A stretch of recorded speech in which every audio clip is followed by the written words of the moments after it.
Our first fight of the evening, it is sponsored by Pat's Media Productions. They provide a top-tier broadcast for whatever you are looking to showcase. This crew, who are behind these cameras and these monitors, work tirelessly to put Fierce Fighting Championship into the living rooms of fierce fans everywhere and provide a platform for these fierce fighters to show the world what they can do. Pat's Media Productions, on behalf of fight fans and fierce fighters everywhere, we thank you. Fierce fans, make some noise and welcome Quentin Henderson and then Micah Murdoch to the cage.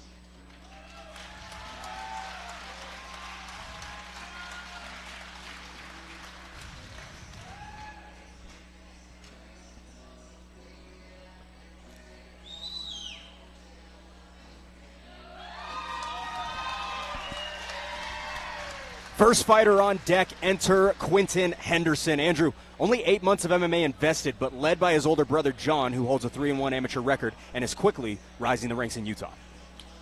Yeah, it looks like, so both of these guys are making their debut, is that correct? Yes. Super interesting. So a lot of times when you have that two guys who have never fought before, there can be a lot of nervous energy in that cage, which can result in some extremely exciting fights. So this one should be awesome. Jason, 8 months of MMA training primarily in that independent setting, but some blossom in those close quarters. Yeah, and he looked great. He was pumped up. He was getting the crowd pumped up as he was walking out. I love the energy that I'm seeing from Henderson tonight so far. Couple of years of wrestling under the resume as well for Quentin Henderson. Looks like we might see a little bit of grappling, but he did also mention to me he wants to conduct this fight on the feet, Andrew. You know, a lot of people say that until they get punches thrown at their face, so we'll have to see if that ends up being like that. I was going to ask, is he an athlete? He looks like an athlete, and, you know, sometimes you hear when guys, they start training, they only have 8 months of experience, but it's not really the case, right? This guy's been wrestling for a while, and if that's the case, not all wrestlers consider their sport a martial art, but it absolutely is. He's actually been competing for quite a while. So a debut, yes. A novice, not so much.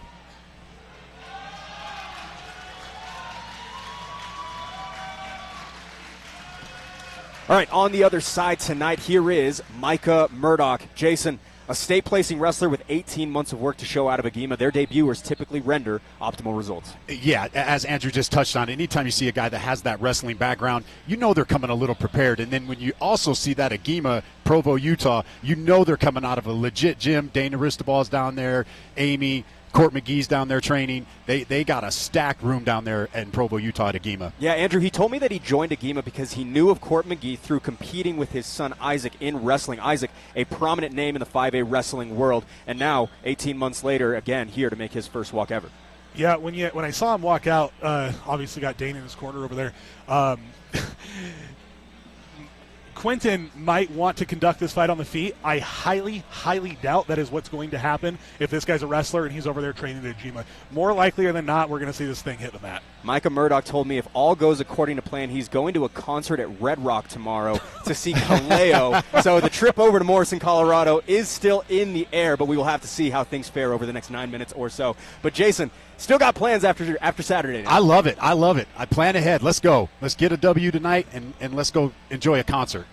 State-placing wrestler, as well as 3 years of that grappling sport under the resume of Micah Murdoch as he makes his way inside the cage. First time tonight, fighter introductions will be underway. We pull up our tail of the tape to check out this one at 185 pounds. Micah Murdoch, 2 years senior. Quentin Henderson will have the 1-inch height advantage. Micah Murdoch weighing in at 182 pounds. Quentin Henderson weighing in at 181.5. Both fighters to make their debuts right now. With that, let's kick it inside to Jackson Hopes. Fierce fans, this fight is sponsored by Pat's Media Productions, and this fight is an amateur middleweight bout scheduled for 3 3-minute rounds. And when the fight begins, the referee in charge will be Dave Selyustad. Introducing the first fighter, fighting out of the blue corner, making his amateur debut. He stands 6 feet tall and weighed in at 181.5 pounds. Fighting as an independent fighter, hailing from Carlin, Nevada. Fierce fans, make some noise for Quentin Henderson! And introducing his opponent, fighting out of the red corner, also making his amateur debut. He stands 5 feet 11 inches tall and weighed in at 182 pounds. Fighting out of Agima Jiu-Jitsu and MMA, hailing from Provo, Utah. Fierce fans, make some noise for Micah Murdoch! First of 24 tonight is Micah Murdoch in the red gloves. Following suit is Quentin Henderson in the blue. This amateur middleweight bout to kick off Fierce Challenger Series 10 is brought to you by Pats Media, providing a top-tier broadcast for whatever you're looking to showcase. Pats Media, an official sponsor of Fierce FC. You know, something I noticed that I didn't catch on right away. Quentin actually is an independent fighter. Micah immediately closes the distance. Henderson sprawls well, but Murdoch in on that trip and now drops. But Henderson's fighting him, Andrew. Yeah, and this is sort of what I expected to see. It looks like we got a guillotine attempt going here. Standing guillotine attempt. He's got his hands locked, but he's out. He's out. Murdoch incessant in the pursuit of the takedown. Good job fighting the hands. This is a smart decision by Murdoch. A lot of times when you're a debut fighter, like I said, there are all those nerves, and getting the fight to the ground can really slow things down a lot, which is really good for amateur fighters. Jason, a lot of energy expenditure through the first 45 seconds or so. Yeah, I was just going to ask Andrew, you know, what's it like as two debuters going in here? What's going through both these guys' mind right now? And now Murdoch lands into a primed position. Henderson privy to it, now starting to fight the hands like you said earlier, Jason, but Murdoch in a spot to really do some damage. Yeah, he's doing a great job defending so far. Looks to be locked up a little bit high, but still lets go of the grip. Not the best spot for Henderson to be early on in this debut fight as Micah Murdoch goes to work on the back. It transitions beautifully over to the armbar. Right over to the triangle as well. Really beautiful transition there against the cage.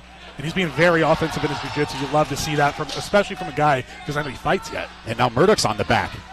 Rolls reverse as Henderson finds his way. He had a rear naked choke grip, but Murdoch able to scramble out of it, and now he's back on top. Round and around we go. Pretty good scramble so far for the debuters. Both fighters breathing out of the mouth early. A lot of energy expenditure as we lose a mouthpiece on the side of Henderson. Both guys' chins in the air here while they're getting hit. This is pretty dangerous. From grappling to striking we go. Henderson pops one off upstairs. As Dave Selly said, we'll call a timeout and get the mouthpiece of Quentin Henderson back in. High-octane offense so far, fellas. Yeah, this is pretty wild. Like I said, I was hoping to see things slow down a little bit. These guys are really throwing caution to the wind here, and they're just swinging. Like I said, chins in the air and just smashing each other. This is a much, much better approach here to get this grappling going again. 25 ticks to go, round one of a possible three, as Micah Murdoch looks to initiate some more grappling. Henderson able to keep the fight upstairs as Murdoch punishes him for it. Jason still coming forward. Oh, these guys are both just landing left and right. What a fight so far, Andrew. Yeah, I mean, this is obviously super exciting, but you don't necessarily want to see this from your fighter when he's doing so well in the grappling to just stand in there and be getting take shots to the face. These Fierce Challenger Series fights never disappoint. Oh, they don't. Looks like Dane just dropped all of his supplies there. Brendan Myers picking up the pieces. Non-stop output between these two, Jason. Your thought through 3 minutes of fight time. Highly competitive round, back and forth round. Yeah, both guys look like they got a little bit of damage on their face. I feel like Quentin with the submission attempts, and he landed some bigger shots towards the end there. I'm going to get a slight edge to Quentin in that first round. Obviously, towards the end there, it could have been anybody's fight. I really thought like the grappling was being dominated, but towards the end, when you're just swinging like that, you really leave it in the judge's hands. I'm hoping, and I would assume in between rounds here that their coaches are telling them like, hey, a little bit more composed here. Let's get this fight back to the mat. Jason, cardiovascular seems to be tested right now. Both fighters breathing deeply coming into the top of the fourth minute. Yeah, I can only imagine what both those guys are going through. And look, a lot of that's going to be nerves, right? When it's your first fight, like it's difficult to get yourself under composed and approach it from a more, logical point of view. When you're super worked up and you're worried like that, when you come out and you see an amateur guy slapping his hands and yelling and stuff, sometimes that's them being excited, but sometimes they're trying to burn off some of that nervous energy.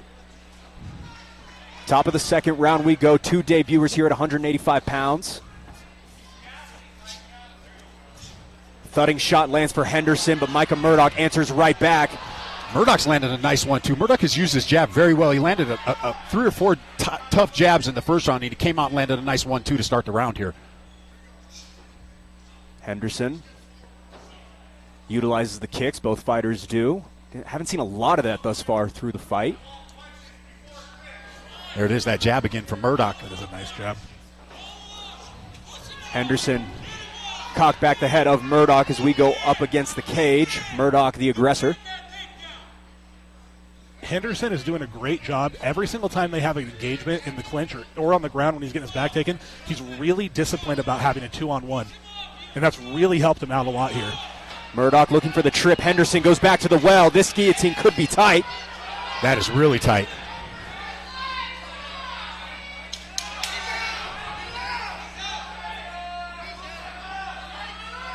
Dave Seljested taking a good look. Power's out of it. Wow. Murdoch able to escape the tight submission attempt. Right back to work he goes. Dave Seljested was really close, Jason. Yeah, he was really close. It looked like he was raising his arm back, but it looked like he was just trying to relax and get into a position where he could sneak his head out, which he did. Murdoch will mat Henderson and back to a perfect spot for him to do some damage once again. Murdoch's got some blood coming. I can't see where it's from, either a nose or maybe a cut under the right eye there. Murdoch staying super disciplined with both of these hooks. You love to see that. He might be under the chin now. Nope. Murdoch's making, like I was saying earlier, Murdoch's making this really, really difficult. He's being super disciplined with his hand control here, which is perfect. If you got a guy that's on your back, it appears that he has an advantage on jiu-jitsu. It's brilliant. Just hold on to both hands. It makes it really hard, especially with little gloves on. Murdoch surrendering a little bit of real estate, but still able to flatten him out. Henderson again on bottom in a much more compromised position.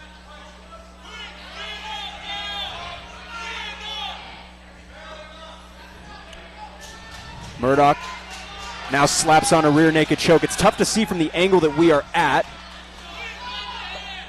I'd really, really love to see Murdoch stop trying to choke and hit, get double underhooks and flatten him out. Henderson doing a great job. He's listening to his corner. I've heard his corner just yell to fight the hand. He's doing a great job of fighting the hands. 10 ticks to go, round 2. It looks as though we will go back to the stools. Murdoch fighting for it, unable to get any sort of a grip. As we will move to the third and final round. Andrew, all offensive output between these two. What is the gas tank like between them coming into the top of round 3? I got to say, I think Murdoch is looking pretty tired over there. They're both gassed. Yeah. Henderson's over there breathing. He almost fell off his stool in the corner over there. Yeah, they're both looking extremely tired. But that's normal, right? Like, both debuters, lots of grappling, lots of striking, and the striking primarily consisted of chins in the air hitting each other. Yeah. So that's obviously going to get you tired. I have to say, as far as an independent fighter, he's doing a really good job of staying disciplined on the ground. I have to question the independent fighter thing. Like they definitely have some type of jiu-jitsu out there because he's doing little things that you don't see from an independent gym. Like the 2-on-1 hand fighting, it seems like a small thing, but it's not. When he almost had a rear naked choke locked in, he was actually reaching behind his head, which is, I don't want to say a newer thing in jiu-jitsu, but it's a very meta thing in jiu-jitsu to defend the rear naked choke. So he's obviously training with some guys who have an idea of what they're doing. Jason, this is back-to-back shows in which the first fight of the night just seems to be the clear front-runner for fight of the night as we move on through the rest of these 11 fights. I love it. I love it. Fierce Challenger Series never disappoint. That was a tougher round to score. That was a back-and-forth round. I'd like to see Henderson go back to that jab. He utilizes it very well in that first and second round in the beginning of the rounds. That's what we want to see right there. Murdoch converges. Henderson privy to it as he jumps and looks to attempt to get to mount. He's in top half at the moment. Heavy pressure. Beautiful up to that single leg. Not quite able to get it. pinned there up against the cage, not exactly where you want to be.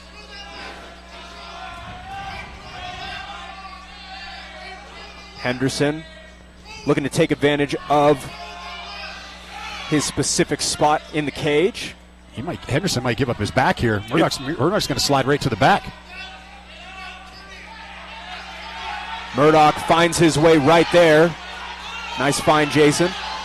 Murdoch loses the grip, and now Henderson closes the distance once again. This is a fatigue issue. Murdoch is exhausted. This is absolutely not a skill issue. He knows what he needs to do. Murdoch might be a little too tired to execute at this point. And just as you say that, he comes back and lands a 1-2. Just under 2 minutes to work between these two middleweights. Attempted lateral drop, but not quite enough in the gas tank there. Henderson back up on top. Henderson's going to end up giving up his back again. Murdoch is going to slide out the back again. Henderson needs to get his hips switched.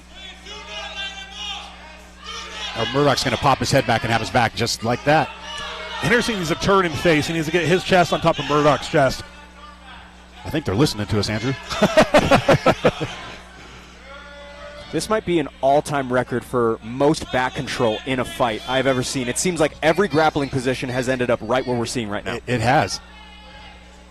Competitive rounds. Doesn't look like he's got this locked in.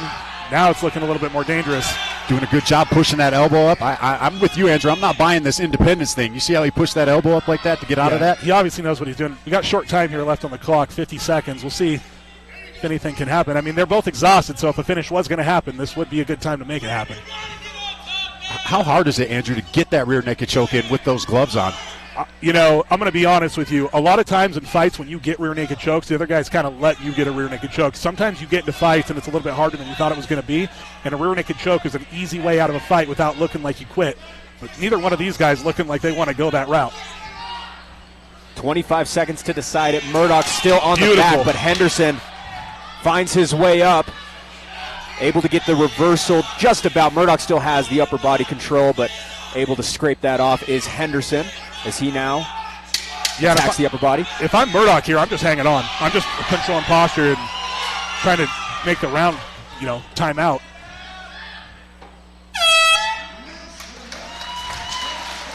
Nine minutes up, 9 minutes down. We will go to a decision in this one. Jason, we'll have to see what the judges tally, but it's going to be tough between these two. That's it. This is a tough fight to score. I felt the first round, I felt Murdoch edged it out, but these last two rounds could have gone either way. Maybe a slight edge to Henderson in this third round, but wow, what a fight to start off the night. Andrew, do you share that subject that you think Quinton Henderson finished out that third round well? It's hard to say. He got his back control the majority of the time. He did end the round on top, and obviously optics when you're judging, that does not look great, but based off of what I saw, I don't really see how you don't give it to Murdoch. I don't think it was a super one-sided fight, obviously, but Murdoch did control the majority of the fight, and he was the closest to finishing the fight. And so I've got to go. I got to go with him on this one. We will have to see how things play out. Judges' scorecards being tallied as we speak, but Micah Murdoch, what a way to splash onto the scene. Very excited to see what the future holds for him at 185 pounds. That was a good fight. It was a very good fight, especially for two guys making their debuts. That was very good. Non-stop action between the two. We see Quinton with his brother John. Again, John, a 3-1 amateur himself. Quinton looking to keep that trend alive as we see what the verdict is. 11 fights still to come. 2 titles still on the line as well as a professional bout to close out the night here at Warehouse 22. Again, Blake O'Rulean alongside Andrew Boquette and Jason Laporte with us here in the 3-man booth for Fierce Challenger Series 10. Very happy to be here. Quinton Henderson seems to have his wits back about him, but he was exhausted at the ring of the bell, Andrew. Yeah, I mean, both these guys were pretty tired. When you get into those kind of grappling exchanges, you're fighting off of your back, you're trying to hold the guy down, you're getting your face smashed in, which they both were when they were on their feet. I mean, it's exhausting. And not to mention, I know I already brought this up, but I really want to hammer it in.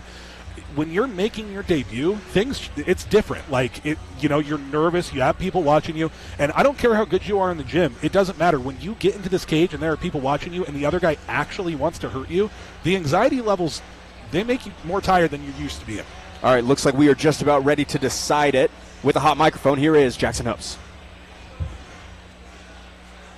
Here's fans. After 3 rounds, we go to the judges' scorecards for a decision. The judges score this contest 29-28, 30-27, and 29-28, declaring your winner by unanimous decision out of the red corner, Micah Murdoch!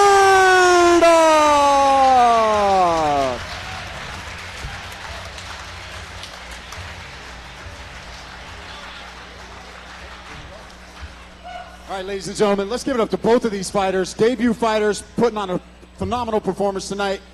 Micah, that was a great performance, high-paced fight. How you feeling tonight? Feeling pretty good. Keep looking for the execution left with the war. Welcome to the arena, guys. This is Warehouse 22. There was a bunch of times in the first, second, and third round that you had his back. Did you feel like you were going to get the finish there? I'll be honest, drilling jiu-jitsu is easier than MMA. Got a lot more tired. I'm ready to devour some chicken nuggets after this. Well, I'll finish this interview up pretty quick for you. Anybody you want to give a shout out to? Sponsors, family, friends? Everyone that came out here to support. Some people from my childhood I ain't seen in a minute. Special thanks to my dad. It's pretty great. My little brother, we've been training in the basement a little bit. He's got his own journey. It's his birthday tomorrow. Thanks for coming out, Reese. I'm gonna go see you in Colorado tomorrow for a concert. Go get you some chicken nuggets, man. Give it up for your winner, Micah Murdoch. You've defended the belt now. What's next for you? Where do you go from here? This guy right over here, Nate Reinhardt, this is his next. He's kind of set the bar for that bantamweight division. I don't know if there is a more fluid striker at the amateur level. The steer's starting to pick him apart now. There it is!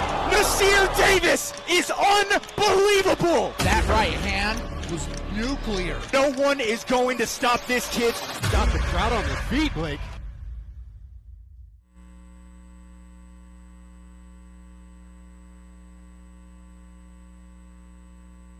Digital program. Get the inside scoop on every fighter making the walk tonight, as well as additional information on extra shows coming up in the future. Welcome back in, everybody, to Warehouse 22. Blake Arulian alongside Andrew Boquette, as well as Jason Laporte. And Jason, that's going to be a tough task to top that one. Micah Murdoch, Quinton Henderson, what a fight that was. That was a fun first fight of the night. Both guys bringing a lot of energy in there. That was a competitive fight. Cannot wait for it. This one looks to follow suit at 145 pounds. Nico Mascareñas and Nico Suascoon. The battle of the Nicos waiting in the wings. With that, let's kick it inside to Jackson Hopes. Fierce fans, our next fight of the evening is sponsored by Java Express. The Murphys over there, a 30-year legacy that settles for nothing but the best. With a menu of over 200 handcrafted beverages, their drinks hit hard, their coffee is as strong as these fighters, and after working hard in the cage, their protein shakes will keep these fighters fight ready. Keep your chin down, your hands up, and get ready to knock your taste buds out with a punch of deliciousness at Java Express. Here's fans, make some noise and welcome Riker Wood and then Walker Pelto to the cage. Oh, hold on, we're going to switch this up. Already changing things around. We are going to introduce the Battle of the Nicos, Nico Suascoon, and then Nico Mascareñas to the cage.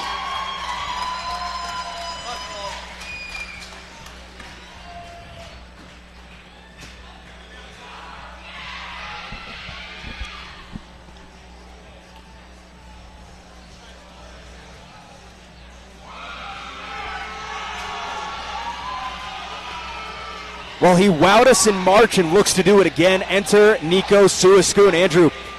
Jason, I apologize. He jumps from point A to point B at a rapid rate. Only 43 seconds to take care of business in the inaugural walk, Jason. I like this kid. He brings a lot of energy. He brings a huge crowd. You can hear the crowd yelling, Nico, Nico. They might want to start saying his last name because this is the Battle of the Nicos, but I love what this kid brings to the cage. Andrew, he brought a crowd and won over the masses in that debut. Only 43 seconds to best Michael Trunzo. Yeah, and the interesting thing is when you're a fighter and you're 1-0, and you won your last fight in 43 seconds, it's not quite a debut, right? But it's also not quite a full fight either. And so a lot is left to question. Now, here's the things we do know. He's from Excite MMA, which means his cardio is going to be good. Those guys are freaks, right? He's been training with Mike Jones, so his wrestling's going to be good, our middleweight champion here at Fierce. But still a lot of questions to be answered, and this is a good way to do it. We'll figure out which Nico is best. Jason, his opposition, Nico Mascarenhas, a 12-year age gap between them, something he didn't face last time out. Yeah, he didn't face that the last time, but he also did not disappoint last time. He was all energy for those 43 seconds, and you can see, you can hear. I don't know if you guys can hear it at home watching YouTube, but he's got quite the crowd here, and he's got some pretty nice shorts on, fight shorts. I like that. Little a la Pernell Whitaker. I like this guy. He's got his crowd holding up signs and stuff. It's awesome. He was like a tornado in that fight back in March, nonstop. He just overwhelmed Trunzo.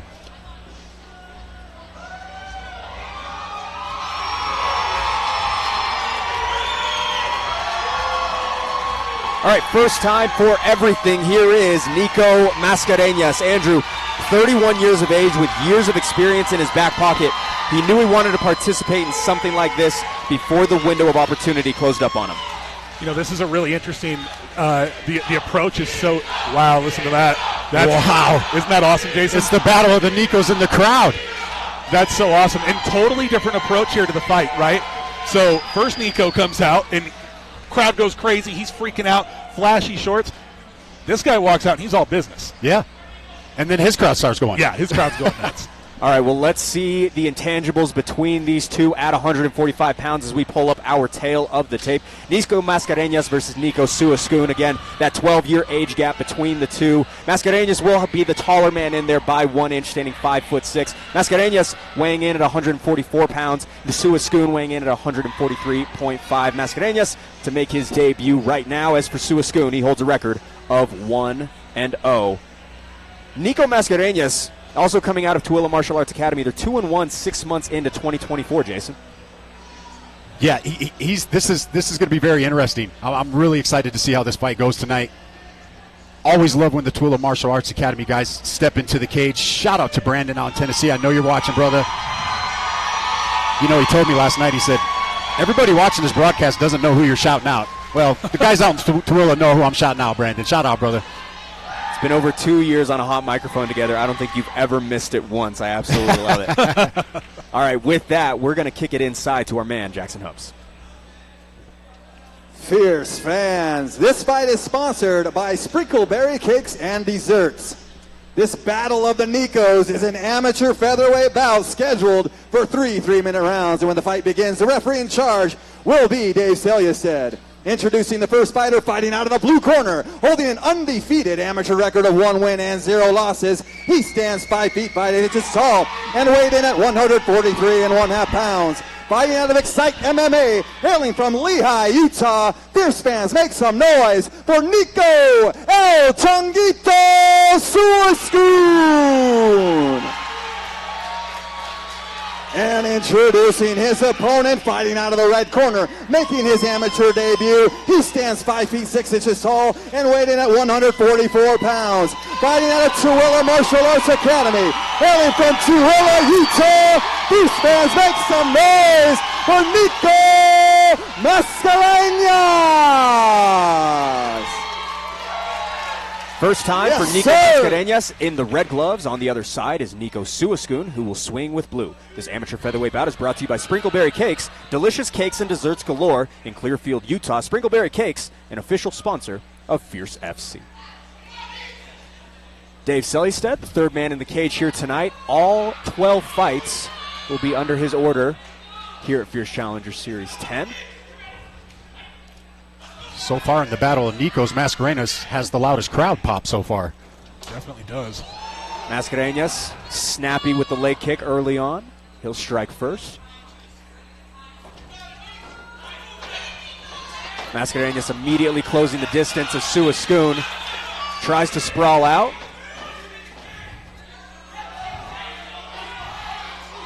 Some stout wrestling by Suascoon, gets him out of the way. Now his shot, Mascarenhas privy to it. And And I'm going to be saying this a lot tonight, but this is a good decision to start grappling in these fights, especially when you're an amateur. Slow the action down a little bit, get a little bit of control. Yeah, I like Mascarenas. He held back on a couple of those punches, just like you're saying, was very well controlled. And now Suskun is on the back. Suskun right back to what he did last time out. On the back of Mascarenas. Doesn't seem to be right under the chin, but he's punching his way inside. Mascarenas has got to fight these hands off, but if he wants to escape, he's got to fight that bottom hook. It looked like he was going to reach down with his hand, which is not advisable. Yeah, it's dangerous. They don't want to get that hand trapped. Mascarenas, a calm, cool composure, but Suskun all in on the attack thus far.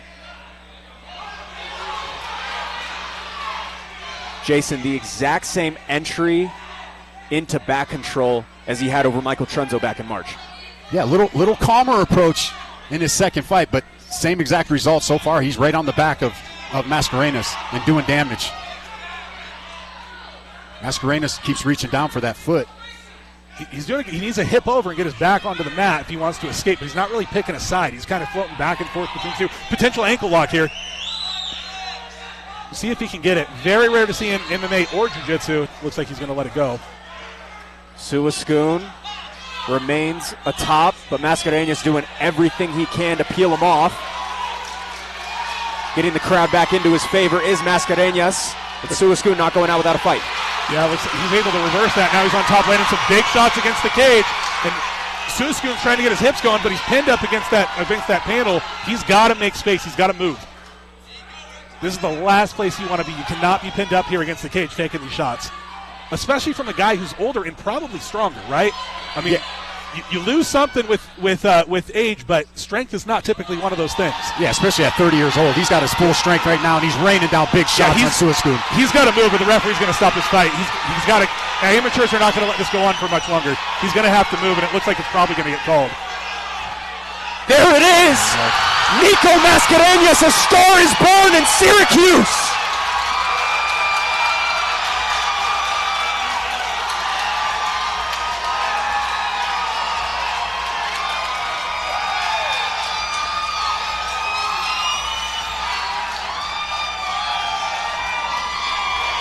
Now, one of the things I wanted to mention, when they both came in, Suskun's 1-0, right? Mascarenas is making his debut. However, something to keep in mind, Suskun's 19 years old. This place is going wild. Suskun's 19 years old, right? At 19, with a 1-0 record in 43 seconds, you think you're invincible. Oh, yeah. And sometimes when you get into bad positions like Mascarenas got him in, things can go from bad to terrible in no time at all. And this might just be a little bit of exhaustion from Suskun here. I don't see that he's got any damage on him. I think he looks exhausted. The kid just looks exhausted. He exerted a lot of energy in that almost 3 minutes. You can see him smiling there. I think he's just exhausted. He's fine. He'll be okay. Jason, I can't remember the last time we got a pop like that. This is amazing. Once again, I can't say enough about these Fierce Challenger Series fights. They are always phenomenal fights. Suskun back up to his feet. But Andrew, we actually do have the replay. So Mascarenas has Suskun pinned up here against the cage, and he's landing some big shots. Suskun's doing a decent job of covering, but he's not moving, right? And so Mascarenas has a stationary target. Look how hard, I mean, all right hands, right? He didn't even switch hands. He just was holding down with his left and hammering away with his right. Referee had no choice but to wrangle the fighters, and we will go inside to Jackson Hopes. Fierce fans. Referee Dave Selya said it's called a stop to this contest at 2 minutes and 46 seconds of the very first round, declaring the winner by TKO, Nico Mascarenas.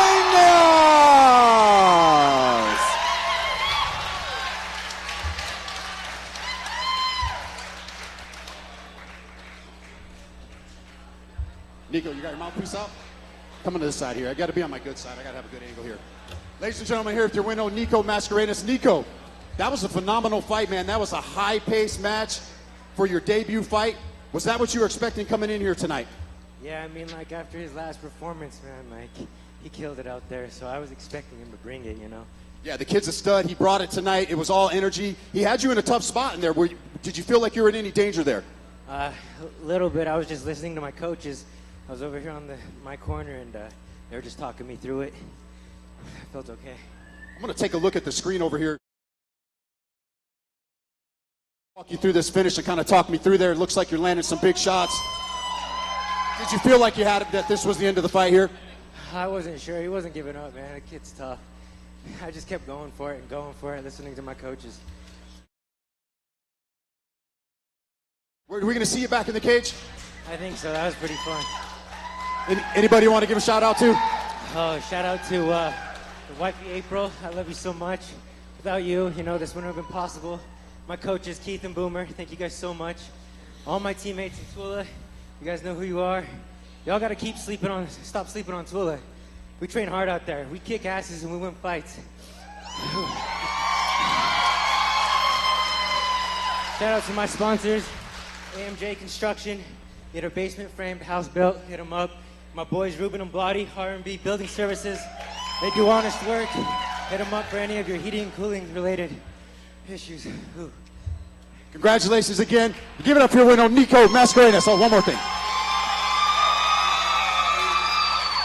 Happy birthday to my mama Tina, and happy birthday to my little sister Grace. I love you guys. Congratulations once again.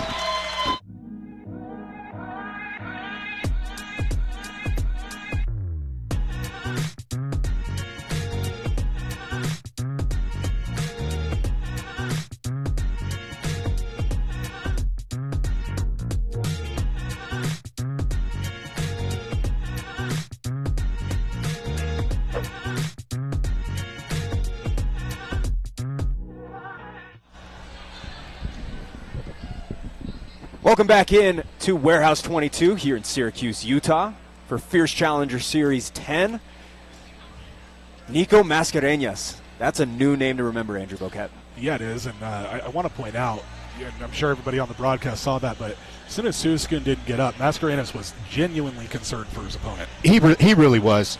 You got to give it out to that. Shout out to that kid. Was he 18, 19 years old, coming in here and doing this? And he's fighting grown men. He's fighting a grown man. Like, listen, you could see that strength difference. I believe you touched on it. There's an obvious strength difference there as you start to age and get into within that late 20s, early 30s.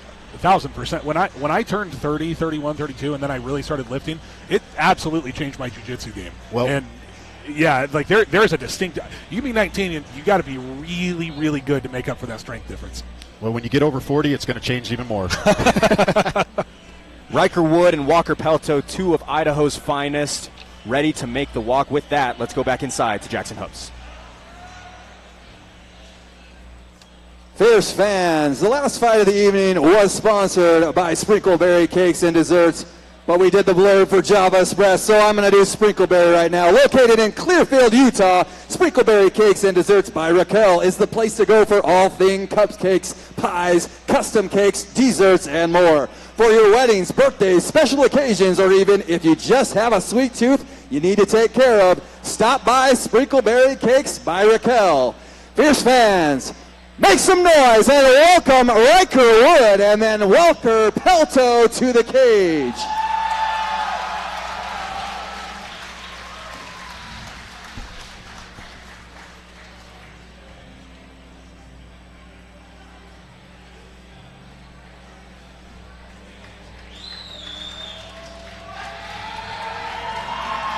Second time this year, first time in Utah. Enter Riker Wood. Jason, he scored a knockdown and a submission in under 2 minutes in the debut. Another showing like that, and we're looking at a new mainstay in the Utah-Idaho region. Yeah, we could have a mainstay with Riker Wood. He looked phenomenal up there in Idaho when we saw him fight.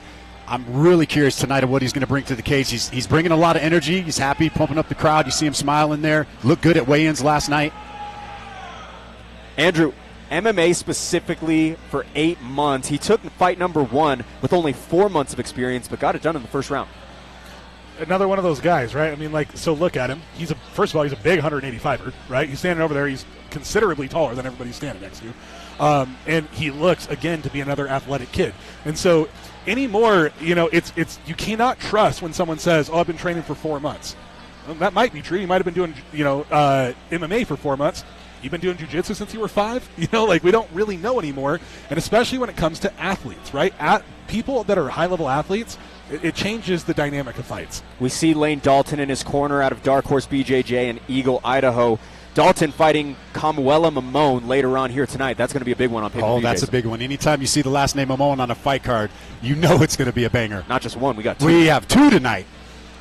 Cannot wait for it. Riker Wood entering the cage second time in 2024. Excited to see how this one plays out at 185 pounds. I'm going to be honest with you guys. I did not realize we had both the Mamone brothers on the card tonight. Wow. Yeah. This is a hell of a card. Yes, sir.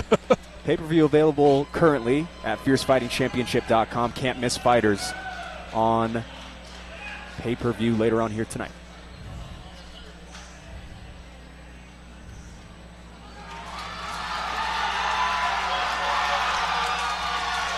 All right, another debut falls under Walker Pelto. Andrew, a state champion wrestler last year up in Idaho. Interesting to see if that skill set can settle into this new venture.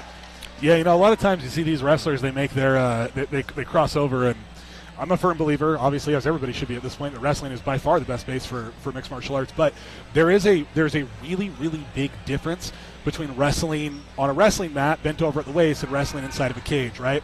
And in particular, it depends on your wrestling style. So if you're a guy who likes to hand fight and tie up and do some of those takedowns, it's not quite as applicable as a guy who likes to shoot blast doubles like a Jordan Burroughs type situation. So it does change. We'll have to see if he's able to implement that. Jason, 44-2 his senior year on the mats. Yeah, that's pretty impressive. You know this kid, and once again, he's a debuter, but he's not a debuter. This guy's been under the lights before on the mats. All right, before this bout beckons, let's see what flies off of the film at 185 pounds between Walker Pelto and Riker Wood. Wood, the older fighter by 2 years at 21 years of age, will also have the 4-inch height advantage coming into this one. Both identical at 184 pounds, tipping the scales yesterday. Walker Pelto to make his debut, Riker Wood with a record of 1-0.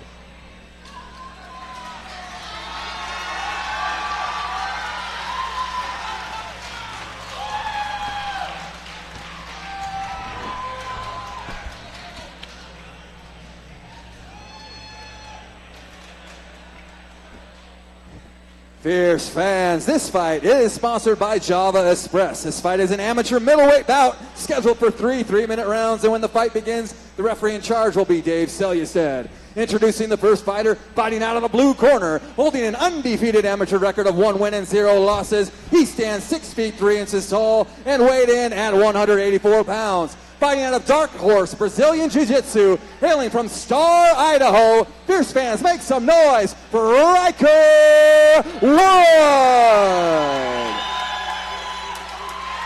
And introducing his opponent, fighting out of the red corner, making his amateur debut. He stands 5 feet 11 inches tall and weighing at 184 pounds. Fighting out of Memento Mori MMA, hailing from Montpelier, Idaho. Fierce fans, make some noise for Walker Pelto! Debuting Walker Pelto sports the red gloves. Riker Wood answers in the blue. This amateur middleweight bout is brought to you by Java Express. Knock your taste buds out with a punch of deliciousness. Java Express, an official sponsor of Fierce FC. You know, normally laugh at a guy like Riker and act like that before a fight, but after O'Malley fought Jan, I stopped laughing. Andrew, how much is this size difference going to – is this going to make a difference? Well, Walker's doing the right thing to make it not matter, right? That's right. He went right to it. Immediately on the – oh, my goodness. And violence from Pelto. So Riker needs to get to close guard here and slow this down because obviously Walker's real riled up. He needs to control him. He's doing exactly what he needs to do, control his posture, but he needs to push himself off of the cage here. And he's got a really good, tight, close guard. He's a long guy, so let's see if he can be offensive with that. He's staying composed from the bottom so far. He might be going for a Kimura or a bump sweep here. Riker Wood's lone win was by submission. As for Walker Pelto, not a lot of intel. He does not want Pelto sitting up because he was throwing some heavy shots. No, and the number one thing he needs to do is get his head off of the cage. He has to turn. When your head's up against a cage like that, you have no offense. He has to move. And, okay, right, that was great, right? He got up, didn't stay up, but he got himself out of that position. Looks like Walker's fixing to pin him right back up again, though. It is absolutely essential that he does not let himself get pinned up against the cage like that again. He cannot be there.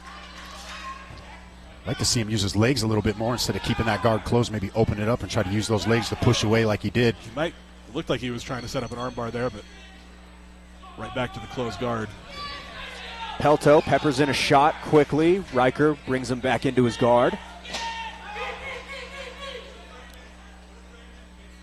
Riker Wood opened with that flashy kick, but that was what ended up putting him on the mat.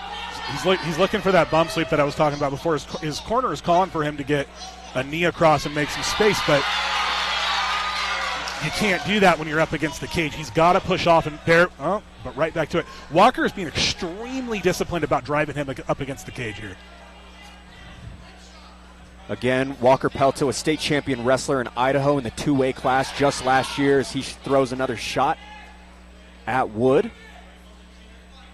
And look, this is Chael Sonnen 101, right? He's controlling him. Not a ton of damage, but enough to make you not want to get hit. Pin your guy up against the cage and control the fight. Good head control, pushing his head against Woods, making the fight ugly for him. I don't think Walker's even considering passing the guard here. He seems to be controlling so well from inside Riker's closed guard. I guess, if it ain't broke, don't fix it. Riker Wood, a jiu-jitsu blue belt at present. Trying to move a little bit from the bottom, but again, Pelto playing his game thus far. Riker is aware now that he has to get himself off the cage. He's actively trying to make it happen. Short time. Pelto presses up against Wood. Final seconds, round one. Make some noise for round one. The pressure is turned up, and Walker Pelto currently in front. He's not even breathing hard either. Like, he's obviously an extremely well-conditioned athlete. If he's able to keep doing that, he's going to get an easy decision, if not a finish here. That was an extremely good round for Walker. That's about as good as it gets. Yeah, heavy pressure the whole first round. Landed some big shots to end the round. We'll see if Wood can try to keep it on his feet. Or at least get on top. You can't be underneath wrestlers, right? A lot of times when you fight a wrestler, there's so much emphasis on not going to the ground, but that's not always the case. Wrestlers spend so much time on top of people that very often, if you can put them on their back, you put them on the back foot, and they're not always good, right? Like, how often do you think a guy like Walker is training with somebody on top of him smashing him? Probably not that often. He probably spends the vast majority of his time in his gym on top. So that could also be an option, but I've got to agree. If I'm in Riker's corner, I'm telling him, you need to circle off and use your jab. Top of round two we go. Walker Pelto out of Memento Mori, a newer gym up in Idaho, still in its infancy. It opened back up in 2023. Riker Wood, as we kick off the top of round two, in uncharted territory. His first win was by a first-round submission. Riker's got to move his feet. He can't be sitting planted like this. He's got to move. Yeah, he's a move and he's a circle. Oh, my goodness. Swung for the fences, but finds himself back in a familiar spot. And again, Walker was able to do that because Riker backed straight up. He has to circle.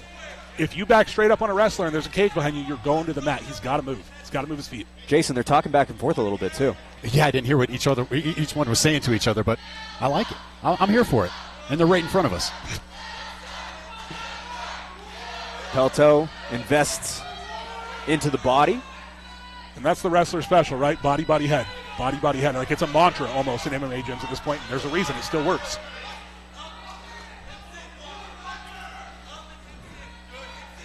There we go. Pelto passes. Riker's doing a good job getting that knee inside. Looking like he's going for a buggy choke. Oh, wow. I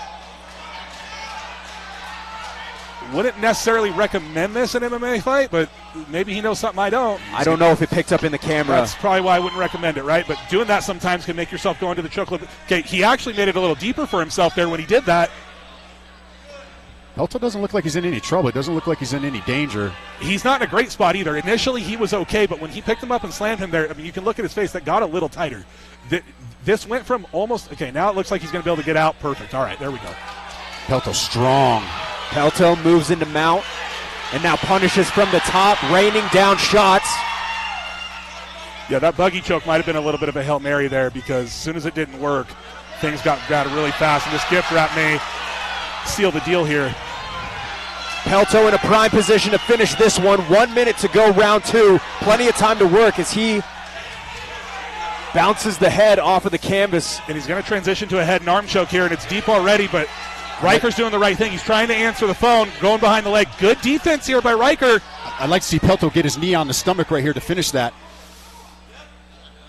We'll see if he's going to try to finish this on top here, but he should be out of it. Now, this is another bad spot. Riker's going to have to explode and turn towards him, which is tough when a guy's hammering your head.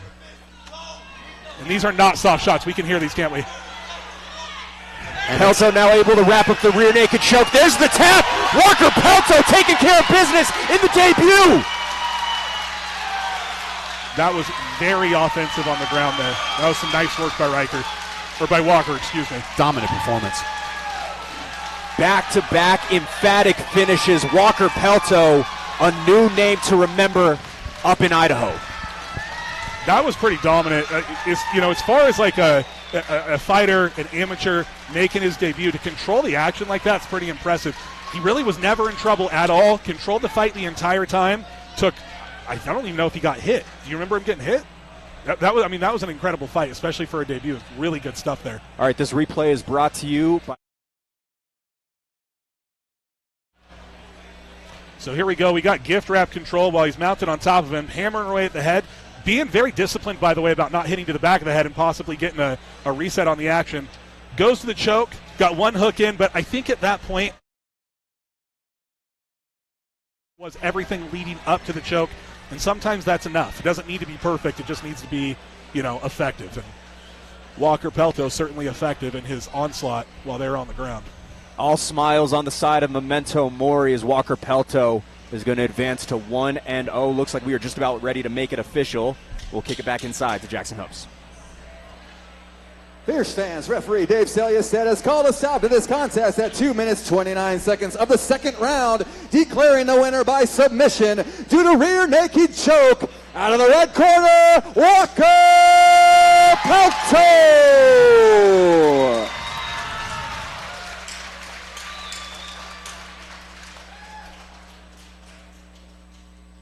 All right, you got your mouthpiece out? Now he does. All right, ladies and gentlemen, here with your winner, Walter Pelto. Walter, that was a pretty dominant performance for your debut. Were you expecting that coming here tonight? Yes. Well, you look super composed. You look like a veteran in there tonight. You're 1-0 now, dominant performance. Where do you go from here, man? Keep on fighting. I love it. A man of few words.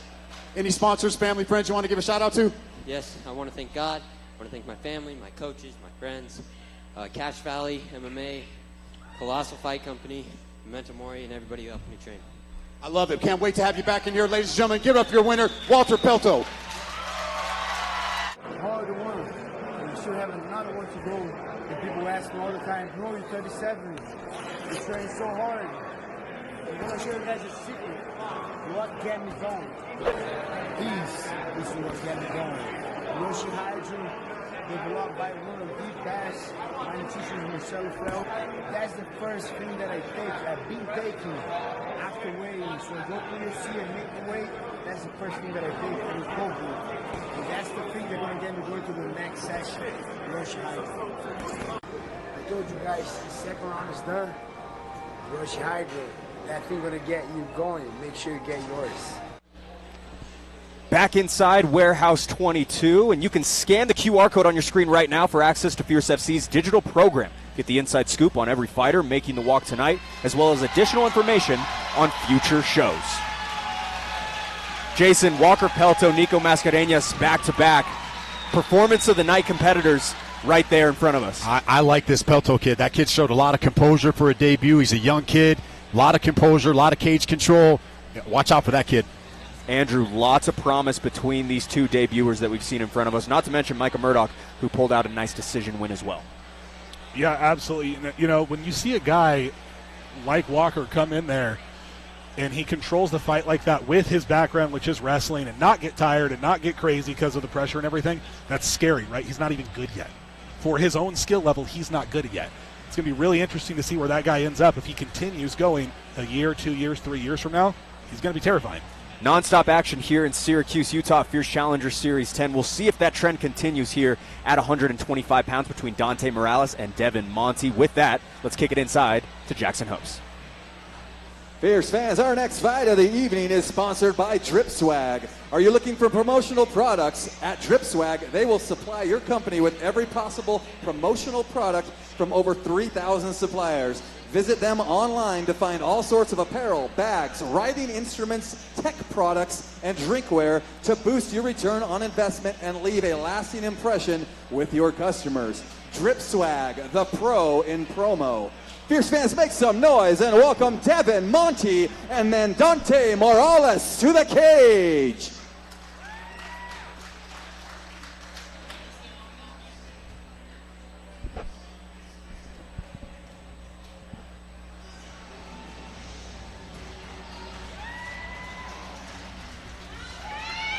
New and improved after nearly 7 years removed, enter Devin Monty. Andrew, from a young 18-year-old independent to now 24 years old at one of the highest touted gyms in the country. Excited to see where the upgrades have taken place.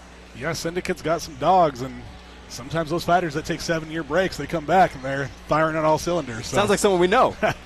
Yours truly, right? If myself, that whole 7 years I was training. And so we don't know, right? But if Devin has spent that whole time working on his skill set, he's going to be a formidable opponent. And he obviously comes from a great gym. So, Jason, talking about Syndicate MMA, where he comes from, we've seen Nasir Davis, Xiao Luo, who was in the corner here tonight, Armandel Cameron, all light up the Fierce Cage in 2024. 3-1 as a gym, the most successful out-of-state gym here in Utah this year. Yeah, anytime you see anybody with this Syndicate MMA name on, you know they're going to be prepared.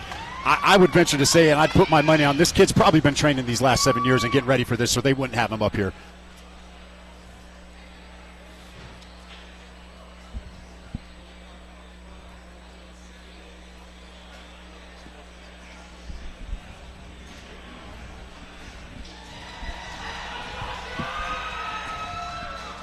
All right, sophomore slate is set for Aguima's Dante Morales. Jason, 1-0 at present, another new name for us to witness out of Provo. I always love, once again, I love talking about these Aguima guys. They always come prepared. They got a great gym down there. Dante Morales 1-0. Let's see if he can represent for the Utah crowd tonight. Over 5 years of training between his time in Florida and Utah. Also a former teammate of Jose Malaspin, who fought in February at the Maverick Center opposite Mauro Gutierrez. That was one of the best fights of the year, Andrew. Yeah, it was. It was a phenomenal fight, and if he follows it up with anything like that, we're in for a show. Speaking of Mauro, did I see that he got an LFA fight? He did. Shout out to Mauro Gutierrez. Jason, Aguima 6-6 coming into today. Micah Murdoch getting that win. We'll see if Dante Morales can continue with the winning ways. Yeah, I just can't speak highly enough of these Fierce Challenger fights, and you get these guys that are 0-0, 1-0, 0-1, and they just keep getting better and better, testing their skills inside the cage. I love it. All right, let's see what jumps off the film as we pull up our tale of the tape presented by Rush Hydro. At 125 pounds between Dante Morales and Devin Monty. Monty, 5 years senior coming into this one, also will have the 2-inch height advantage. Morales weighing in at 125.5 pounds. Monty weighing in at 125 flat. Morales with a record of 1-0. Monty with a record of 0-1. With all that out of the way, let's kick it back inside to Jackson Hopes. Fierce fans, this fight is sponsored by Drip Swag. This fight is an amateur flyweight bout scheduled for 3 3-minute rounds. And when the fight begins, the referee in charge will be Dave Selyustad. Introducing the first fighter, fighting out of the blue corner, holding an amateur record of 0 wins and 1 loss. He stands 5 feet 9 inches tall and weighed in at 125 pounds. Fighting out of Syndicate MMA, hailing from Lowell, Massachusetts. Fierce fans, make some noise for Devin Monty Python. And introducing his opponent, fighting out of the red corner, holding an undefeated amateur record of 1 win and 0 losses. He stands 5 feet 7 inches tall and weighed in at 121.5 pounds. Fighting out of Aguima Jiu-Jitsu and MMA, hailing from Provo, Utah by way of Miami, Florida. Fierce fans, make some noise for Dante, the Apex Predator Morales. Back on the horse is Dante Morales in the red gloves. The long-awaited return for Devin Monty proceeds in the blue. This amateur flyweight bout is brought to you by Drip Swag. Create your own custom Spirit swag and see it come to life. Drip Swag, an official sponsor of Fierce FC.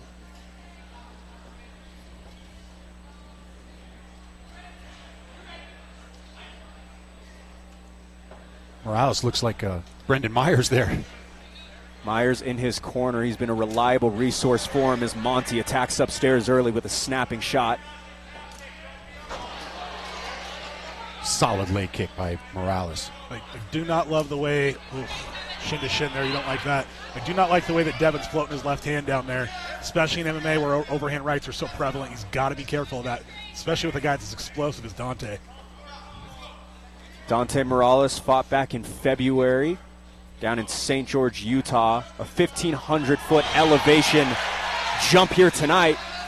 He converges perfectly and finds himself on the back of Devin Monty. That was as good of a takedown as you're going to get. I mean, that was literally picture perfect, beautiful. Turned him up in the air, middle of the cage, drove him right to the panel.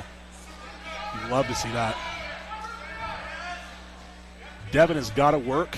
He needs to concede this position. I know sometimes you might want to build yourself back up, but his back's been taken. He needs to concede this, get to the side, and start working on an escape. Devin Monty, though it was back in 2017, his lone loss is by submission. It was a guillotine. As for Dante Morales, his lone win back in February was by a submission. Devin needs to be fighting this bottom hook, pushing that down and making room to escape here. As it is right now, he's given Dante a lot of time to work. Morales back on the back where he was in his first fight. He was a little high and was perfectly able to transition into an armbar. Seems to be in a better position right now as Monty fights the hands. Looks like Devin is going to be able to potentially get up here, but if he does, he's in a really compromised position. Especially with these smaller guys, they're still able to take your back on the way up. Dante might be getting a little bit high here, though. I like the way that Devin is wrapping the hands up.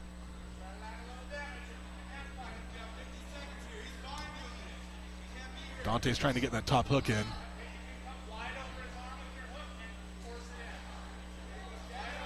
You know, not a lot going on here, but if the round does stay like this, Devin is going to concede this first round, which you don't necessarily want to see, and Dante's basically going to get a free 1-0 lead over in this fight.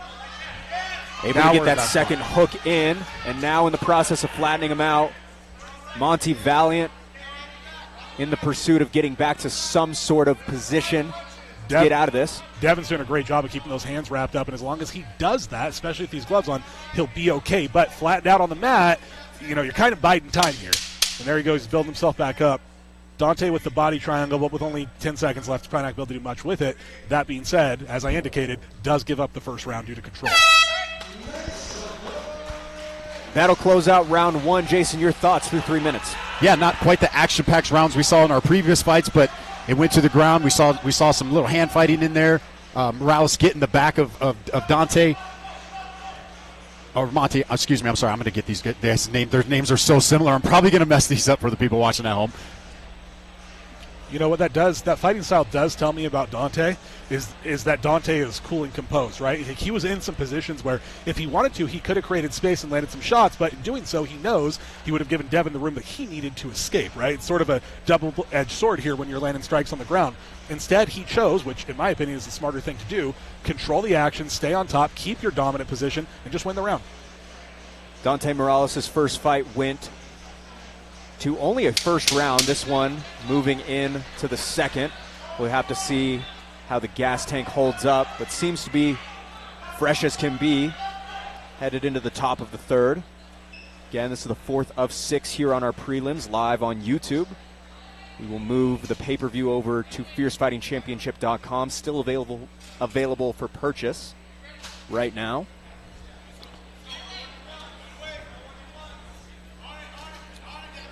Monty quick with that jab, similar to how he kicked off round one.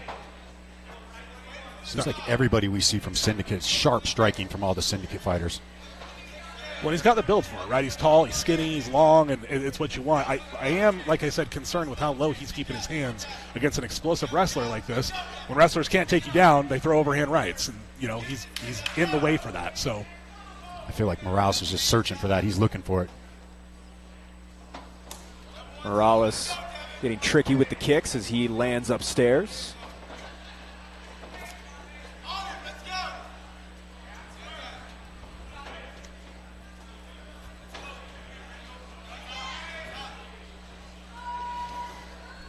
Devin's got to start getting that jab in his face.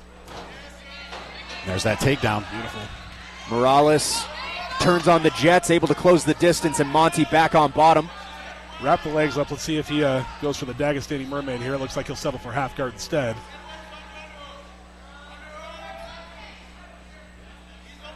Nice hip control from Morales. Devin doesn't want to concede this, but he will. Yeah. I really would rather see Devin fight an underhook to a single leg here as opposed to hanging on to the head that's not doing much for him. He's going to get past the side control for it. And he's got that arm. Looks like he's trying to trap that right arm of Monty's is Morales. And he's in full mount now. Yeah, this is a bad spot. This is a deep mount. They're close to the cage. Devin's doing a good job, though. He's not settling. He's forcing Dante to work with him, and that's great. Dante did a phenomenal job there keeping the hooks in. It looks like he's working for hard to see. Oh. There's the tap. A second straight submission for Dante Morales. He's going to move to 2-0. The speed at which he was able to land those takedowns with was really, really impressive. Yeah, he looked good. Smooth transitions on the ground, too. Took him down, tied him up. It's super impressive when you see a fighter come in without, he doesn't have experience, right? He's a new fighter. And he didn't just press, he didn't force the takedown. He allowed the takedown to come to him. He did as much striking as he needed to do, threw some kicks, got Devin thinking about the striking, and only then did he shoot in for those takedowns, and it paid off. Some jubilation on the side of Dante Morales, the embrace from head coach Dana Risizabal, as well as with Brendan Myers just a few moments ago. Devin Monty slides to 0-2. Dante Morales is going to move up to 2-0. Another slick finish here in Syracuse, Utah, Andrew. Yeah, that was another dominant display of ground control. And if you guys haven't noticed on TV in these amateur fights, being good on the ground wins fights. You will win and lose by your jiu-jitsu and your wrestling in these amateur fights. Striking is so difficult to be good at. And when you're this early into your career, very few people are a natural at it. Taking the fight to the ground, slowing down the pace of it, and being able to dominate on top in particular is a surefire pathway to winning fights. All right. With that, we're going to make it official right now inside with our man, Jackson Hoops.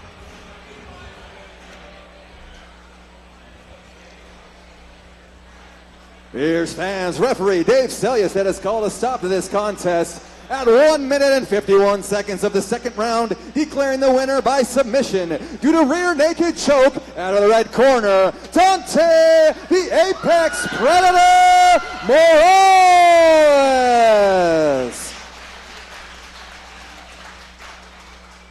Dante, you act like you've been here before, man. What's going on? I feel good, man. I feel phenomenal. I have so much support. I'm extremely grateful, man. I just got people to thank, to be honest. I don't have any trash to talk or anything. I just got people I gotta thank. A lot of people say that the haters motivate them. I have no haters, man. Everybody supports me. Everybody believes in me. I'm overwhelmed by the support I have. All my friends, my dad flew out from Miami to watch me. Everybody who's watching at home, let me just thank Akima Jiu-Jitsu MMA, Dane, Core McGee, my buddy Brandon, all my training partners. I want to thank Freedom Fighters MMA back in Miami, Ray, Manolo, all my Ferguson wrestler coaches and teammates. I want to thank everybody. I want to thank my beautiful girlfriend, Anais, who's my rock. She's my world. I can't do this without her, and I want to give a special thanks to my father. It's Father's Day tomorrow, and my dad flew here from Miami just to watch me. Así que, papá, te amo. Feliz Día de los Padres. Significa el mundo para mí que estés aquí, viéndome y soportándome. Te amo, papá. Muchas gracias. Lo hago por ti, papá. So thank you, and that's it, man. I want to get back here soon. I want to stay active.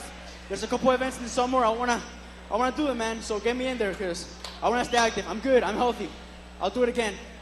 I love it. Congratulations again, Dante Morales. That was a phenomenal performance, man. Can't wait to see you back. Dante Morales, everyone.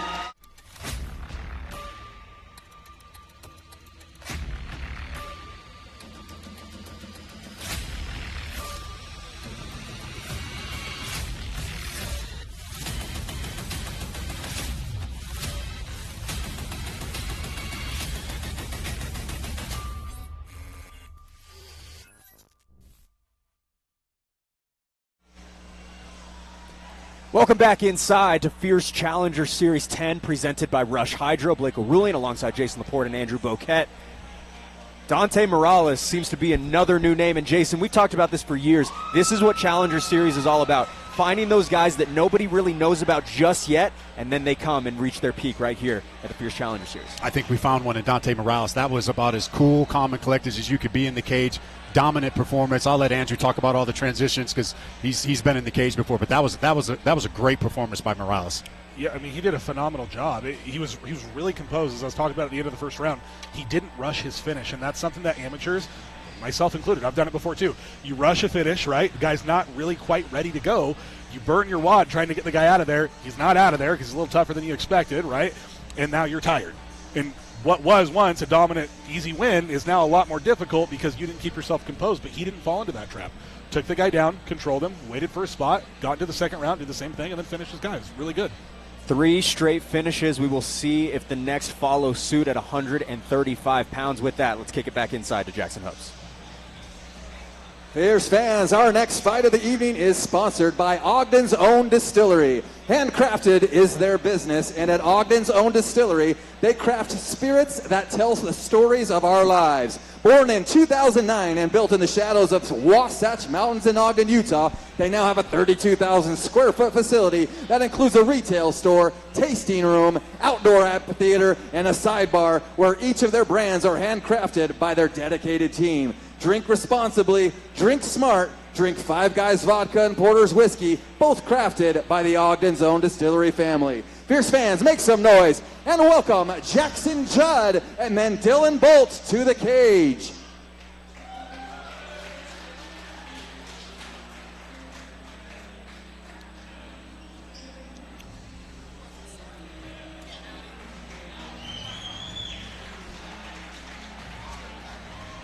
Two weeks notice, but plenty of prep time precedes it. Enter Jackson Judd. Jason, a short window from signing on the dotted line to the walk, but 6 years of wrestling back the resume of the 23-year-old. Yeah, a little new. Do we have a new gym here in Logan? Top Defense Martial Arts Academy. That's a new one for us, I believe. It is a new one, yes. Did I just steal one of your stats, Blake? No, you absolutely didn't. A blue belt with 19 tournament wins as well back him coming into this. So wrestling, jiu-jitsu, I think we're going to see a little bit of grappling in this one, Andrew. Yeah, I mean, we should. You know, Dylan Bolt, all transparency, is one of my teammates, and obviously we train with Jeremy Horn. Whether we like it or not, we're forced to grapple. So, and a lot of time we don't like to, but you don't really have a choice. And so, yeah, I mean, we're definitely going to see some grappling in this fight. I'd be shocked if we did.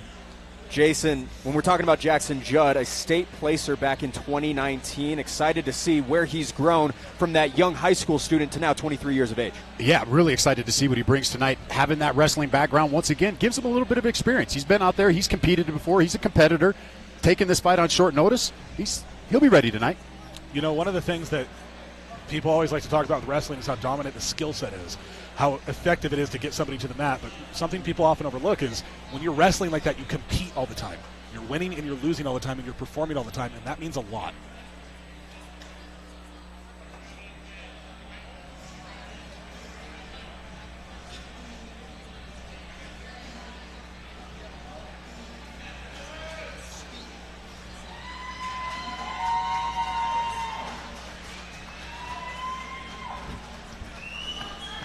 Wrong camera angle on that, fellas, but we will go. First time in a long time. Happy to have him back is Dylan Bolt. Andrew, a guy you've shared the room with for years at this point, someone who packs a punch and looks to get back on track here tonight. Yeah, you know, it's funny that you say that. We've shared a room for years because we have, but in my eyes, Dylan's still a new guy at our gym, right? Like, it's kind of a funny thing because he has been training with us now 4 years and he has 3 fights. But Dylan, super interesting. When he first started, like, I'll be honest, and he would admit to it too, he was not good.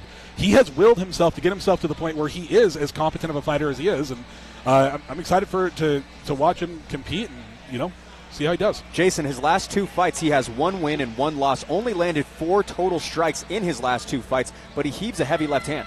Yeah, he's got a huge left hand, and if it lands, we're gonna see a knockout tonight. All right, tail of the tape time presented by Rush Hydro. Dylan Bolt and Jackson Judd. Bolt 4 years senior, also will stand 4 inches taller. Both fighters weighing in at 133.5 pounds. Dylan Bolt a little bit more tread on the tires with a record of 2-1. Jackson Judd to make his debut right now. With that, let's kick it inside to Jackson Hopes.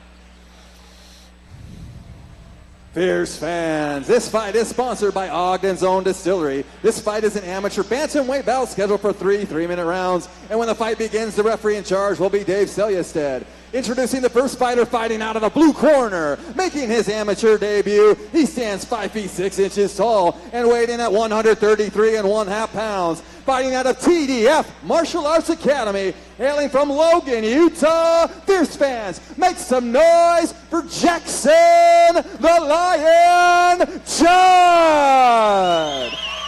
And introducing his opponent, fighting out of the red corner, holding an amateur record of 2 wins and 1 loss. He stands 5 feet 10 inches tall and weighed in at 133 1/2 pounds. Fighting out of Jeremy Horn's Elite Performance MMA, hailing from Salt Lake City, Utah. Fierce fans, make some noise for Dylan the Business Bold.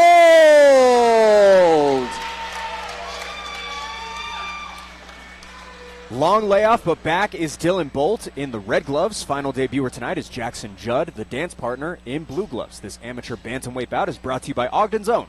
Crafted to be enjoyed responsibly, Ogden's Own, an official sponsor of Fierce FC. Judging by appearance here, Dylan looks like he is considerably more nervous than Jackson, but we'll see if that comes out in the fighting.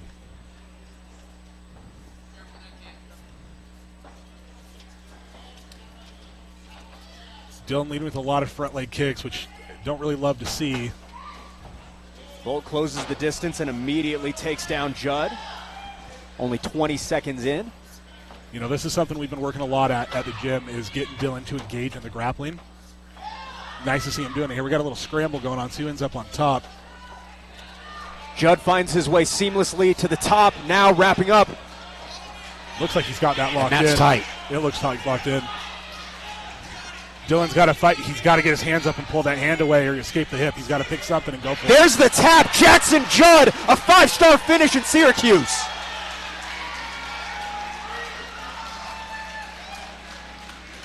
That was quick. He was fast. As soon as they took the back, he just attacked immediately. He was smart. Dylan didn't quite have enough time. He was a little too slow. He didn't pick. He was between fighting the hands and then fighting the feet. He picked one. He picked the other. You got to stick with one. He didn't, and Jackson was able to lock that in. Jackson Judd fired up. Dylan Bolt a little bit frustrated as we stay on Jackson. Thrill on one side, agony on the other. But under a minute of work to take care of things in the debut, Andrew.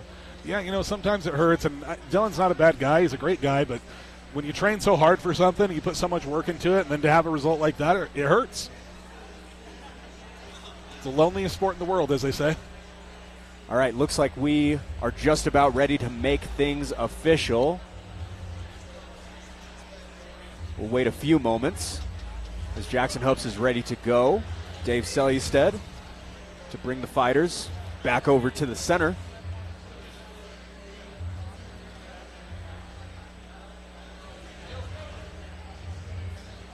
All right, here is Jackson Hopes.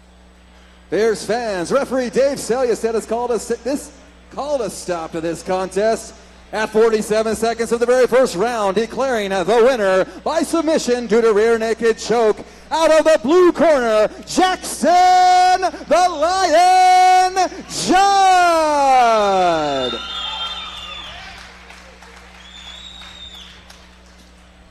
Hey, Jackson, come on over here, man. Let's interview you.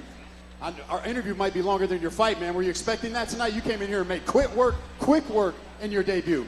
Yeah, so, I mean, my coach said to feel out of the first round, but he said if something comes up, just go for it. So that's where we are.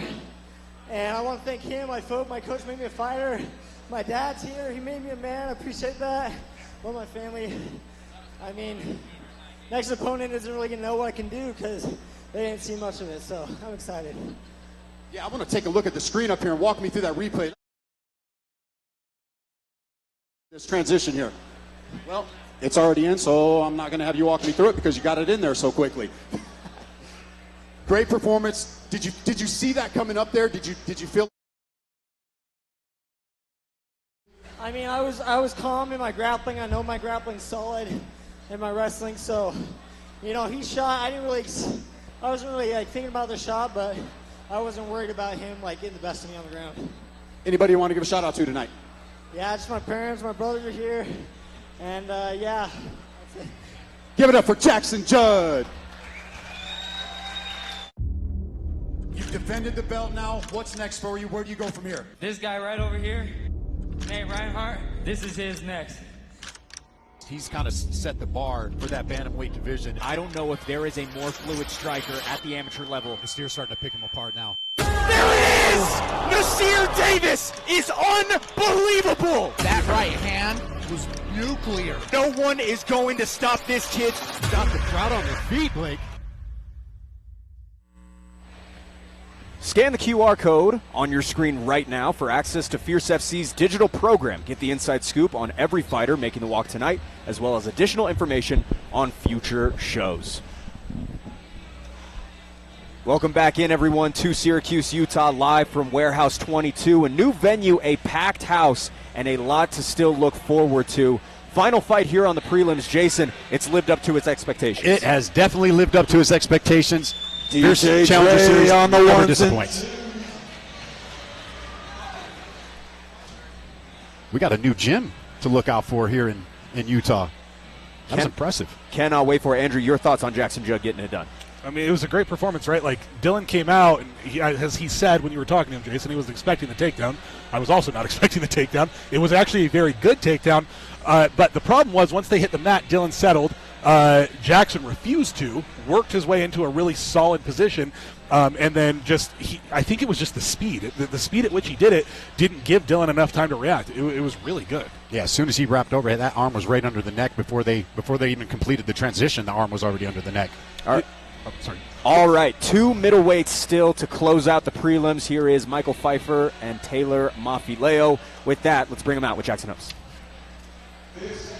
Final fight of the preliminary card is sponsored by Bet Openly. Bet Openly is a platform for peer-to-peer sports betting where users create and take bets on various events. Their model saves you and all of their users measurable amounts of money, both short and long term. Safely bet with anyone, use instant DFS player prop parlays, and bet directly with friends with no fees. Head on over to betopenly.com and win big with Bet Openly. Fierce fans, make some noise and welcome Michael Pfeiffer and then Taylor Mafileo to the cage.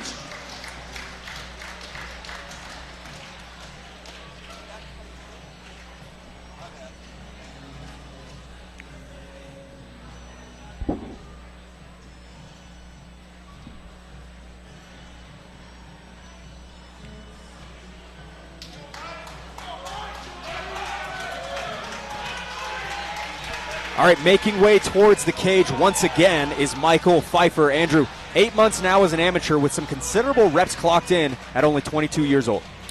So, yeah, this is going to be a really exciting fight. Michael, when he was warming up in the cage, was literally running across the cage, jumping off like almost the top of it, and like throwing a Anthony Pettis ninja-style kick. Like, it was pretty wild. And I'm a Taekwondo guy, and I was impressed. So it was pretty cool. The other thing we know is he's from Gladiator Fight Academy. What I can tell you about that is that he has gone through absolute wars, and he's gotten beat up a lot. So he's already a tough guy. We know that. Otherwise, Ned wouldn't be letting him in the cage. Made his debut back in October, already his fourth fight here tonight. Jason, he was able to show off his hands a little bit more in his last showing. Seems to be finding his footing there in the MMA cage. Yeah, he's going to need his hands tonight against Taylor Mafileo, so we'll see how much he's tightened those up. This bout was originally scheduled for October of last year. Pfeiffer suffered a back injury, but we have it here 8 months later. It was supposed to be up in Heber, Utah, but we get it here a few months later. I like it. I can't wait for this fight. This is one that I had highlighted on my list of fights to possibly fight of the night here. Michael's got essentially the perfect build that you want to see for a striker, too. Not too muscular, not super lean, right? He's perfect. Real tall, long limbs, and super athletic.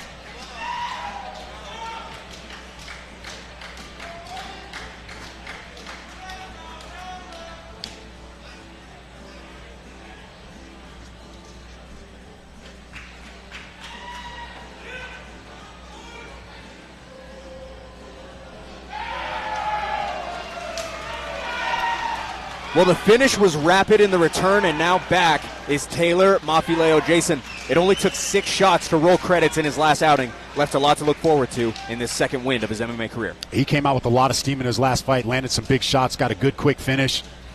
Over there you see Marco Sanchez is in his corner, little brother of former Fierce FC heavyweight champ Kent Mafaleo. Kent Mafaleo sitting front row over here. Not in his brother's corner, which is very often actually a really good decision. Sometimes when you care about someone as much as your little brother, you coach them a little differently, and I know that the Mafaleos don't want that, right? They want to be all business in there. Yeah. So. Talking about Taylor Mafaleo, his first 2 fights went to full time. His third only took 19 seconds. That was back after 4.5 years, 6 months off. He's back in there once again, Jason. Yeah, this is going to be a good fight. I want to see this one go a little bit longer than Taylor's last fight, see if we can see a little bit more of the striking. All right, let's see what flies off the film with this Tale of the Tape presented by Rush Hydro. Taylor Mafaleo facing opposite Michael Pfeiffer. 11-year senior is Mafaleo. Pfeiffer, however, will stand taller than Taylor by 6 inches. Michael Pfeiffer weighing in at 186 pounds. Taylor Mafaleo matches that. Also an identical record at 2-1. With that, let's go back inside to Jackson Hopes. Fierce fans, this fight is sponsored by Bet Openly. This fight is an amateur middleweight bout scheduled for 3 3-minute rounds, and when the fight begins, the referee in charge will be Dave Selyusted. Introducing the first fighter, fighting out of the blue corner, holding an amateur record of 2 wins and 1 loss. He stands 6 feet 4 inches tall and weighed in at 186 pounds, fighting out of Gladiator Fight Academy and One Hit MMA, hailing from San Diego, California. Fierce fans, make some noise for Suburban Mike Pfeiffer!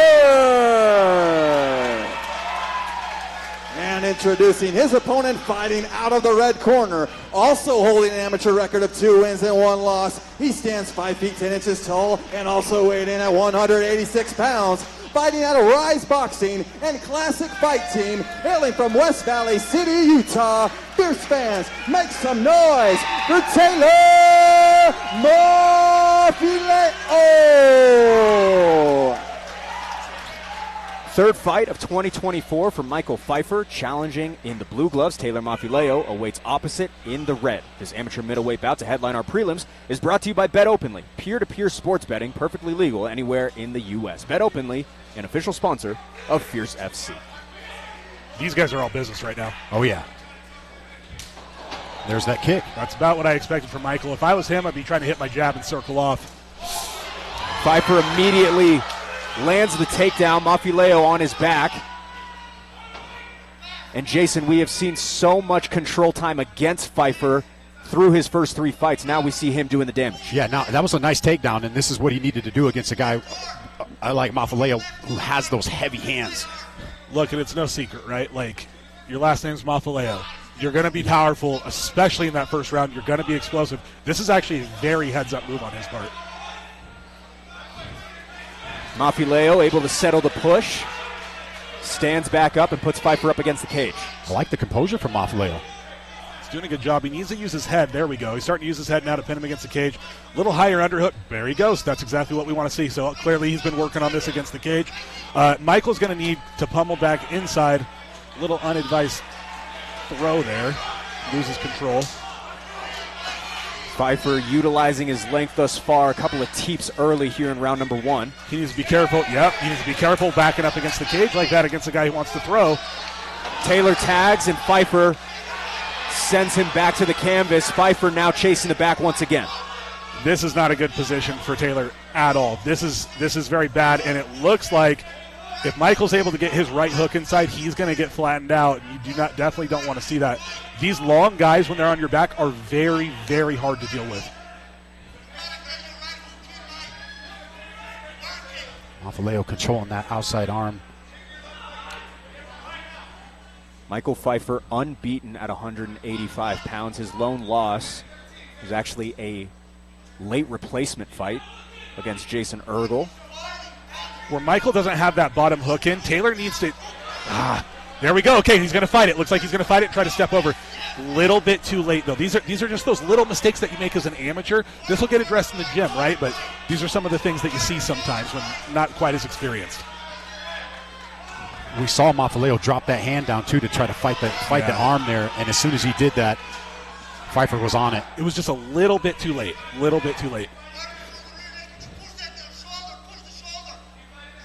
Pfeiffer seeming to be comfortable here, tallying up control time, but also working through some submission attempts as he's chasing the back for that rear naked choke, Jason.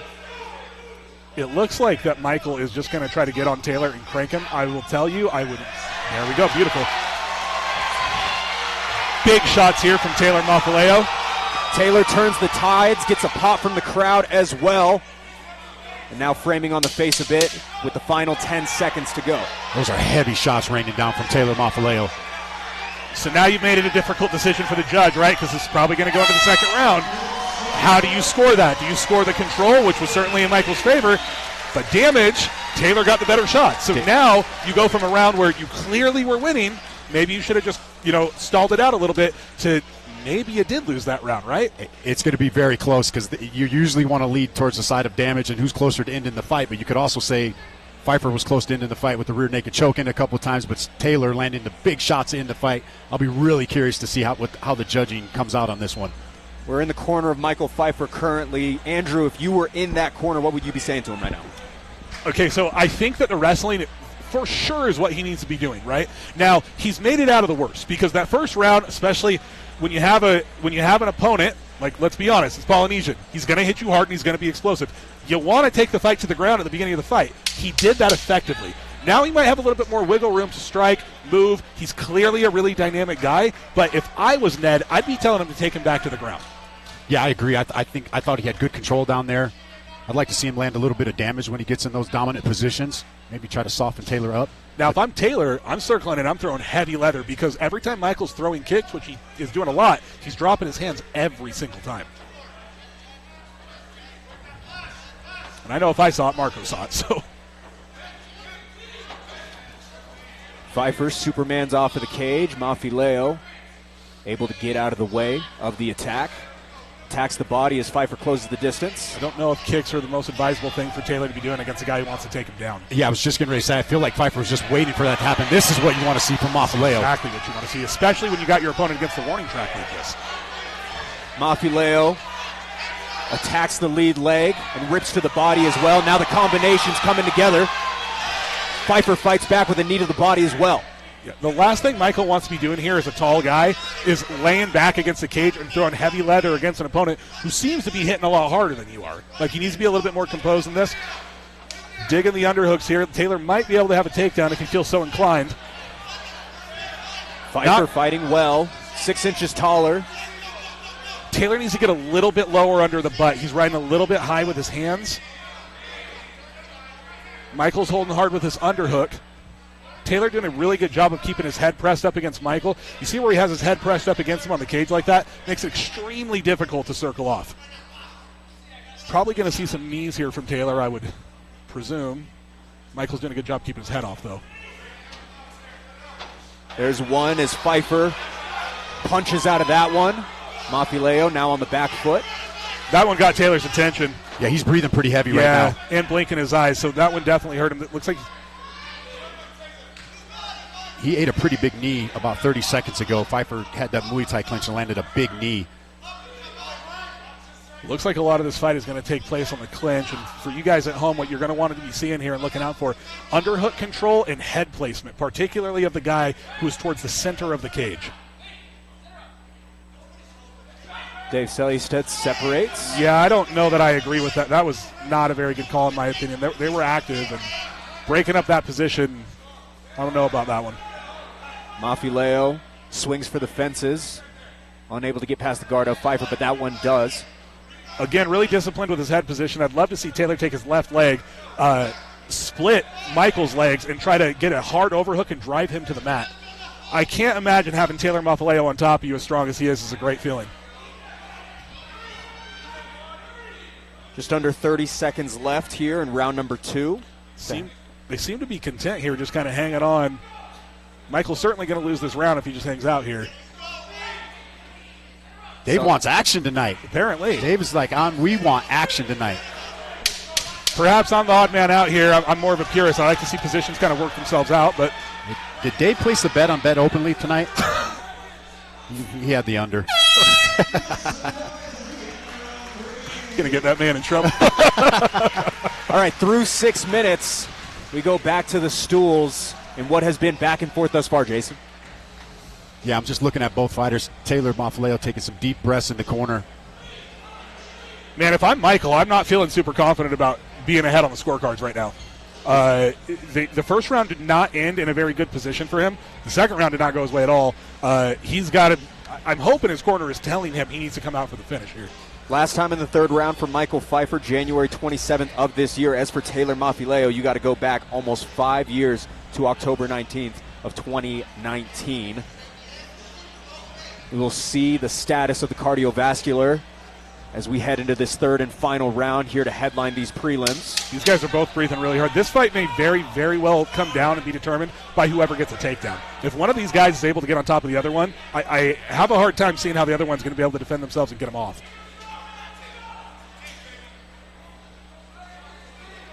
Taylor Mafileo on the front foot prior to the bell going. Dave Selistad starts the third round and immediately takes the center of the cage. Superman punch in the middle. Is Mafileo successful as he retreats? Michael acknowledged that. Usually means he didn't feel good. Yeah, I like the game plan from Mafileo, pushing Pfeiffer up against the cage, and there's the shot. Mafileo's going to want to get up quick here. He looks tired. I don't know that he's going to be able to, though. Kind of talk. Oh, he's doing a good job, but giving up his neck in the. Pfeiffer with a tight squeeze. Mafileo in a world of trouble. He's going short choke. That does look pretty tight, and Taylor is not moving his hips at all. He cannot just sit there and fight the choke. He's got to start moving his hips, get his back to the mat. He's fighting the hand there. Fighting the hands is great, but it doesn't get you out of the position, right? He's got to move, otherwise you're going to be stuck. There's the tap. Michael Pfeiffer seals the deal in this one early in round number 3. You called it, Andrew. You said it. Whoever gets the takedown. Yeah, when you get into a third round, like, fatigue makes cowards of us all, right? Like, in the first round, I guarantee you Taylor's not tapping to that, but when you're as tired as you are, you feel like you're going to have a real hard time getting up, that quit button is a little bit closer. Sounds like my jiu-jitsu, tapping out because I'm tired. Well, if you're rolling with Pedro, it's going to happen. 3 in a row now for that man out of Gladiator Fight Academy. You've got a contender on your hands.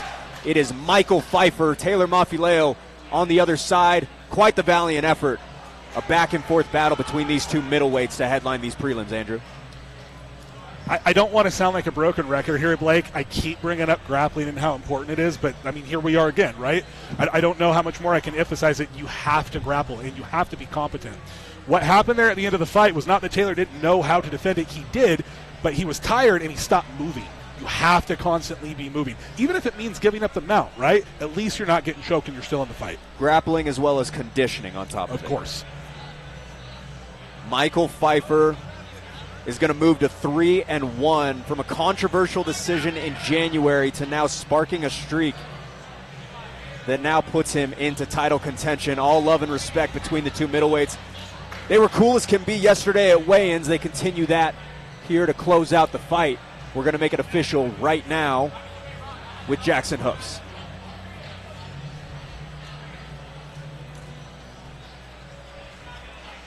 Fierce fans, referee Dave Selya said it's called a stop to this contest at 50 seconds of the third round, declaring the winner by submission due to a rear naked choke out of the blue corner, Suburban Mike Pfeiffer.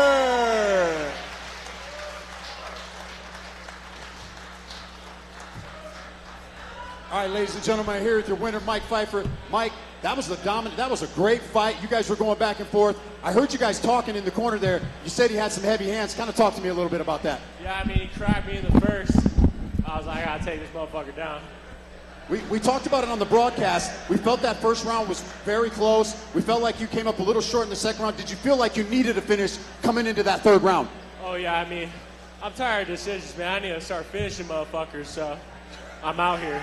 I want to take a look at the screen over here. We're going to walk you through.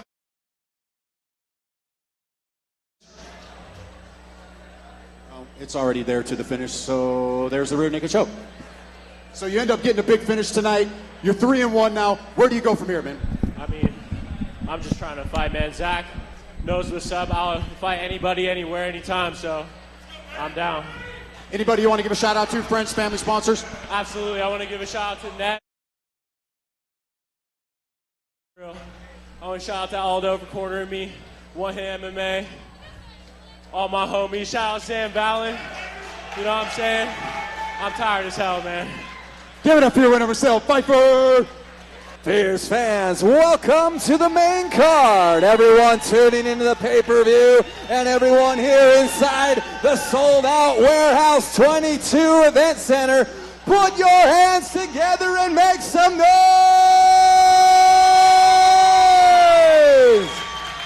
Our next fight of the evening is sponsored by KC Tree Care. This veteran-owned and operated business provides affordable, professional tree services with quality work and prices that won't leave you stumped. Their owner, Carson Craig, has fought in the Fierce Cage and has actually worked on modifying this exact Challenger Series cage to get it ready for all these fighters. For incredible tree services with the best customer service, go with KC Tree Care. Fierce fans, make some noise and welcome Tate Martin and then Derek Jorgensen to the cage.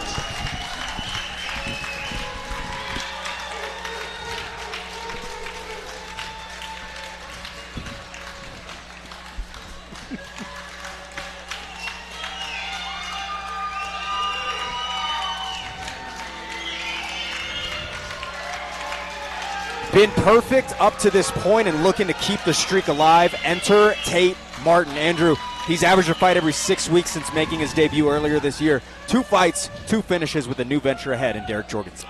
Yeah, that's exactly what you want to see with a new fighter, right? Like so often, momentum plays such a huge role here. And when you see a fighter who's staying as active as he is, it means he's used to competition, he's staying in shape, he's staying in the gym, and it's exactly what you want. So, Jason, he made his debut 140 days ago. That averages out to every 46 days in which he's doing this. I like it. I like him staying active. This is what the amateur ranks are for, is getting these guys, getting them active, getting the experience of getting in the cage tonight. The Martian. Let's see what he's going to bring tonight. Tate Martin, the lightest he has been in the confines of featherweight. We'll get the tail of the tape up in just a few moments, but for now, we wait for Derek Jorgensen.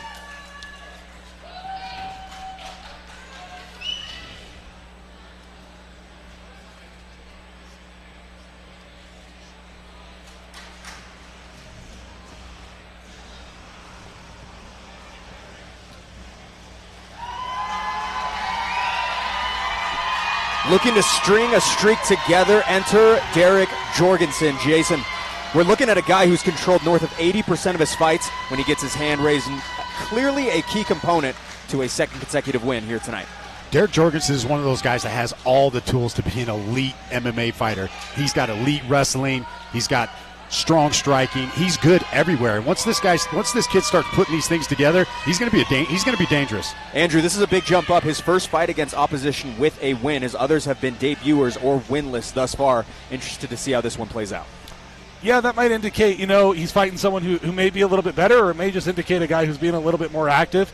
At the amateur level, it's such a grab bag of what you might be able to get, but both of these guys seem to be like they're really, really active, and that's the exciting thing about these fights, is that these guys aren't taking time off. They're actively building themselves, getting better, and the cool thing about the amateur ranks is you can watch that unfold right in front of you.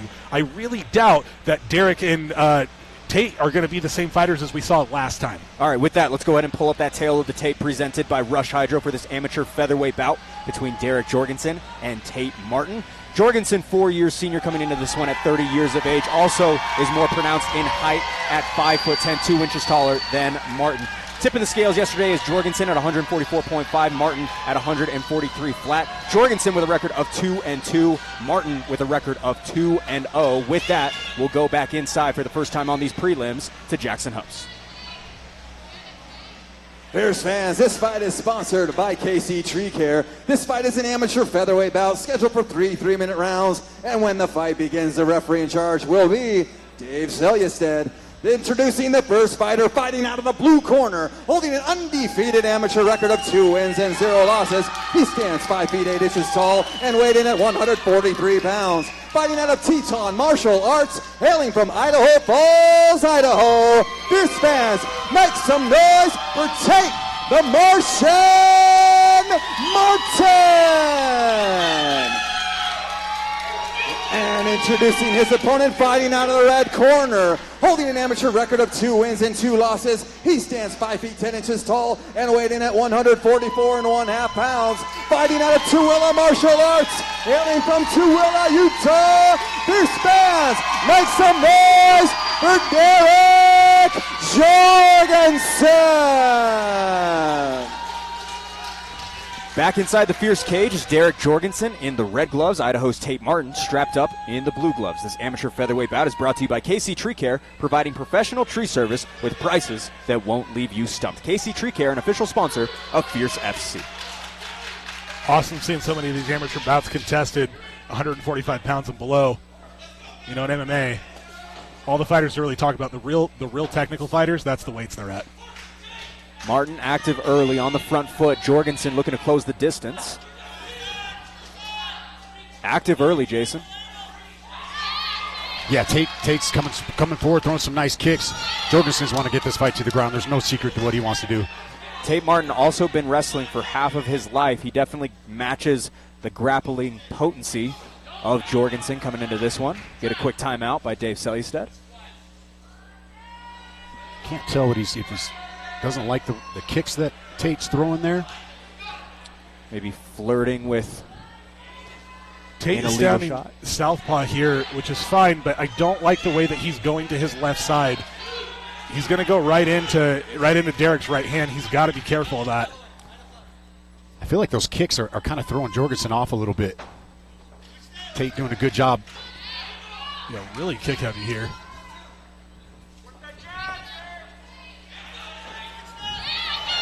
Martin moves back Jorgensen with that shot. Head kick on the clinch exit. Pretty tricky stuff. See a quick smile from Jorgensen. Martin being real creative with his bag of tricks in terms of the kicking department. Really good whizzer there to stop the takedown. That was beautiful. Tate is really throwing a lot of high energy stuff here. He has thrown like probably 15, 20 kicks already, and he's doing a lot of them going backwards, which is exhausting. I got to question, the energy systems, but if it's working, it's working. He's throwing Jorgensen off with those kicks. Jorgensen can't really get into a rhythm there. As I say that, he throws a nice knee up the middle. Yeah, if I'm Derek here, I'm trying to secure this clinch. He's doing a good job riding that arm. I'd be looking for body locks and clinch work up against the cage. Against a guy like Tate, he's being a little bit wild, right? Just under a minute to go here, round one, and what has been a lot of offensive output by Martin specifically, but Derek Jorgensen definitely not going out without a fight either. A quick slip finds Martin attacking a little bit as Jorgensen retreats. Tate slowed down just a little bit here. Stiff inside leg kick lands for Jorgensen, draws a reaction from Martin as he steps back forward.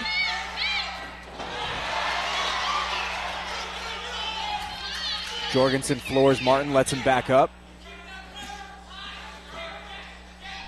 Derek's leg kicks are landing pretty well here. That might be that might be worth continuing to go to. Especially against a guy who's wanting to be explosive and throw so quickly. Those leg kicks will really slow people. Yeah, his coach is calling for it now. Through 3 minutes. Interesting one there, Jason. Back and forth. Yeah, I feel like, and I said it early on in the fight, I feel like Tate was throwing Jorgensen off a little bit. It didn't seem like Jorgensen was ever settled down or comfortable in that first round. Usually you see him shooting for multiple takedowns and trying to get the fight to the ground, but Tate utilizing those kicks and kind of throwing him off balance. Yeah, Tate is switching stances a lot, which can be super confusing. One thing I did notice, though, is every time Tate's going southpaw, that is the position he's kicking from. It's not that it's bad, but, doing one thing too many times in a fight can oftentimes lead to disaster. So he for sure needs to look out for that. Derek, might sound strange. Tate definitely won that round, in my opinion. I think Derek might actually be the better fighter coming into this second round. It looked towards the end of that round, he was starting to pick up on some of the patterns that Tate is doing. I'm really interested to see if Derek adjusts here. It starts going to those leg kicks. 100% finish rate between these two. Tate Martin, most recently a round 1 submission. TKO Jace Coons back in January in the second round as we kick off the top of the second here. Jorgensen throws everything at Martin. Martin immediately jumps in on that takedown. That was a beautiful single leg. Little bit chaotic here, not a ton of control. Yeah, this is where Jorgensen wants the fight. Tate obviously showing he has a little bit of wrestling too. That was a really, really good snatch single leg too. Like that was very, very quick. Tate Martin, a multi-time All-American wrestler on top of his MMA training, as we see, but Jorgensen looking to find himself on top. Yeah, Derek he's doing a good job. He needs to elevate those hips and to get control of Tate's upper body. Otherwise, he's going to be able to just get right back up like he's doing here. Jorgensen sprawls.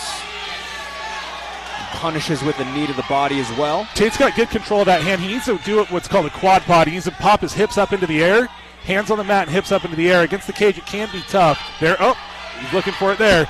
But really good counter there by Derek to get those hooks in. Both hooks in now. He's going to be trying to flatten him out, which obviously you want to avoid. Jorgensen right in his wheelhouse. Both of his wins have been by submission, most recently March of this year, I apologize. These are some big shots landing. Tate is going to have to move or this fight's going to get finished.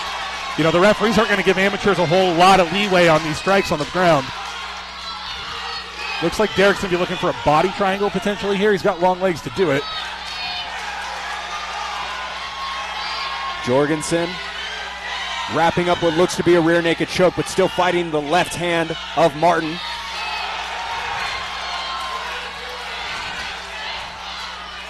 Good job there by Derek to keep his hand on the mat, not give up position, trying to hang on. Those look like they're to the back of the head, the knee. Yeah, he's going to have to watch the back of the head. Yeah, I think Selistad just warned him there, too. Selistad got a good look, but let it play out. Under a minute to work for Jorgensen in an advantageous position. Looks like this is going to get finished here in a moment. Yeah, Tate's going to have to do something to get out of here. here. He's got to move. Covering your head like that is not properly defending yourself. This is about over with, folks. Every time Daves goes to finish it, he moves just enough, but this is going to be stopped for sure. I mean, a little bit of frustration from Jorgensen as well, making eye contact with Selistad. No movement from Martin on the bottom at all. You know, to Dave's credit, a lot of those shots are hitting the gloves. They're not doing any damage. Yeah. I mean, Tate's he's covering up, but I mean, you got to successfully defend yourself, right? I mean, now that being said, you're in a bad spot, and now Dave's looking really close at the fight, which you don't really want, right? Now are we going to see a situation where Derek's tired himself out trying to finish? Only 10 seconds left. If he's able to get out of here, if I'm hearing those claps, I'm going to start moving my hips. Dave is real close to getting in on this. I'm really surprised this has not been stopped yet. But again, a lot of them are to the glove, right? So I see the protest from the corner, but I don't know. I mean, that many unanswered shots, and Tate, I know they weren't landing a lot of damage, but Tate wasn't moving. He wasn't doing anything to try to improve the situation or get out. He was just laid there. At some point, it's like, okay, if you're not going to do anything, then we're going to call the fight. I think I agree with you on that one, Jason. I'm trying to give the referee the benefit of the doubt, right? But Dave's a good ref. He's been doing this for a long time. I'm not trying to question you, Dave. We will go to a third round in the stool of Derek Jorgensen. Lots of output. You got to wonder what minutes 6 through 9 are going to look like with all of that in round number 2, Jason. Yeah, I mean, big round for Derek Jorgensen. Controlled the whole round. I mean, yeah. Look, if that's not a 10-8, they don't exist, right, I was going to say, that's about as close to a 10-8 round as you can get. It's got to be. And the other thing to keep in mind, though, is, you know, Tate, while he was getting smashed, wasn't using a lot of energy. Derek just exerted a lot of energy. On top of that, he thought he was going to finish the fight. Exactly. That's kind of what I was alluding to. About a minute left. Derek threw punches for about a minute and a half to end that fight. And I was thinking in my own head callbacks to Zeke Latu. Zeke Latu's fight, right, yep. With Cam Chisholm, where he punched himself out. Third and final round between these two featherweights. Jorgensen active early, as is Martin.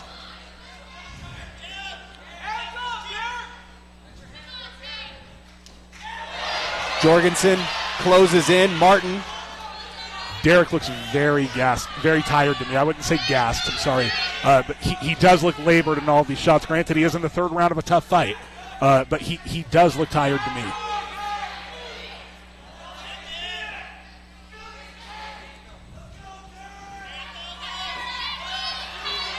you know, we could potentially get ourselves into a draw situation here. If Tate ends up winning this round and it goes to a decision, it could very well be, you know, they could end up going to a draw, which, you know, neither fighter really wants. So when Tate is pressing forward and throwing punches, he's having success with connecting with Jorgensen, and the same can be said for Jorgensen.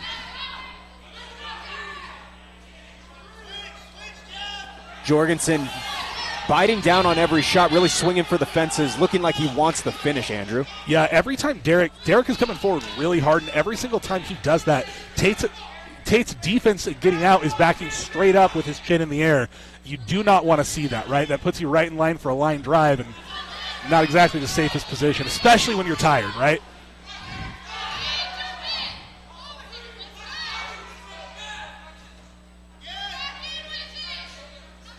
Both fighters swinging back momentum back and forth here in this third round. Martin has had moments, as has Jorgensen, as he lands upstairs. This could be anybody's fight right now.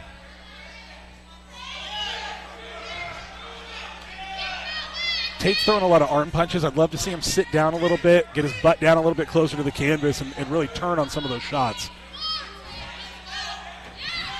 Martin lunges, connects. Jorgensen able to create some distance. Ooh. He almost walked right into that spinning back fist. That was really close. Spinning back fist late by Martin, but Jorgensen answers back. You know, the real difference here, we're getting some talking back and forth now. Derek's talking to him. The real difference here is that when Derek is throwing shots, he's bringing his whole body forward. He's moving his feet and he's turning his shots over. Tate's not. Beautiful head kick.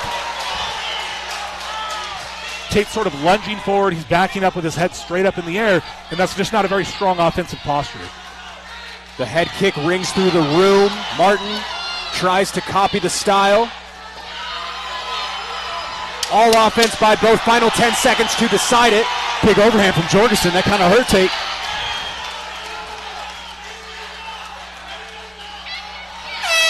What a fight between these two. One of the best of the entire night thus far. We're going to go to the judges' scorecards. It's going to be a tough one to call, Jason, like we talked about. 10-8s, couple of 10-9s as well. I'm going to lean slightly towards Jorgensen there because I felt like he obviously won the second round, and I feel like he took control and he landed the harder shots, as Andrew touched on during the round. He was landing those harder shots. I'm going to slight edge to Jorgensen in the decision. I've got to agree with you, Jason. Derek definitely won the second round. If I was the judge, I'd be giving that a 10-8. And in my opinion, he took the third round as well. So, yeah, we'll see. We never know with MMA judging. It's so hard to see what the judges are seeing out there. And the question is as well, was that third round, when did that start for Derek? It was the head kick really that opened things up, because up to that point it was very competitive. It definitely was back and forth.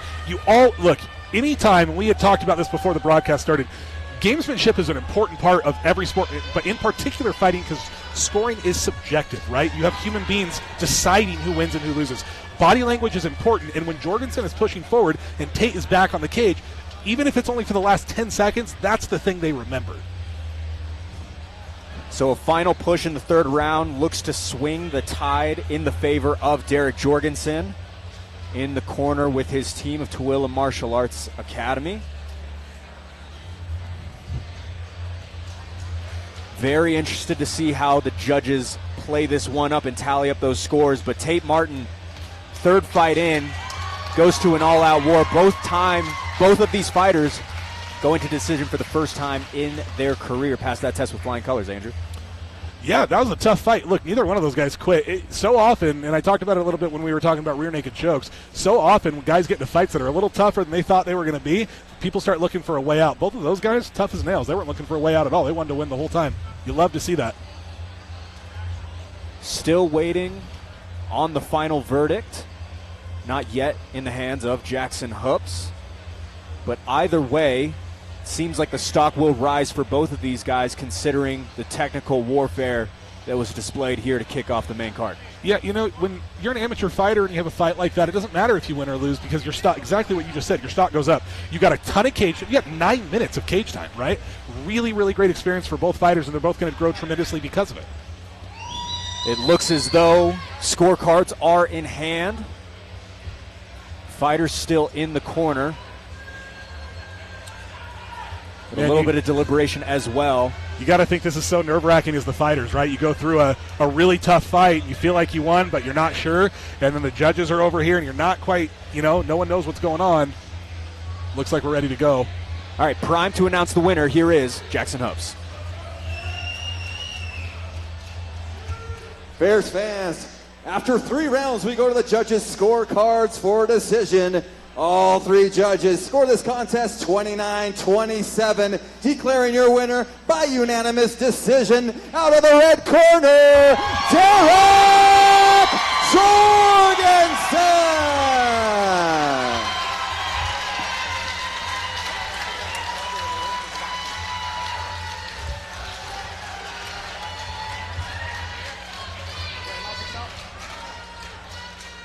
All right, ladies and gentlemen, here with your winner, Derek Jorgensen. Derek, that was a tough back-and-forth fight.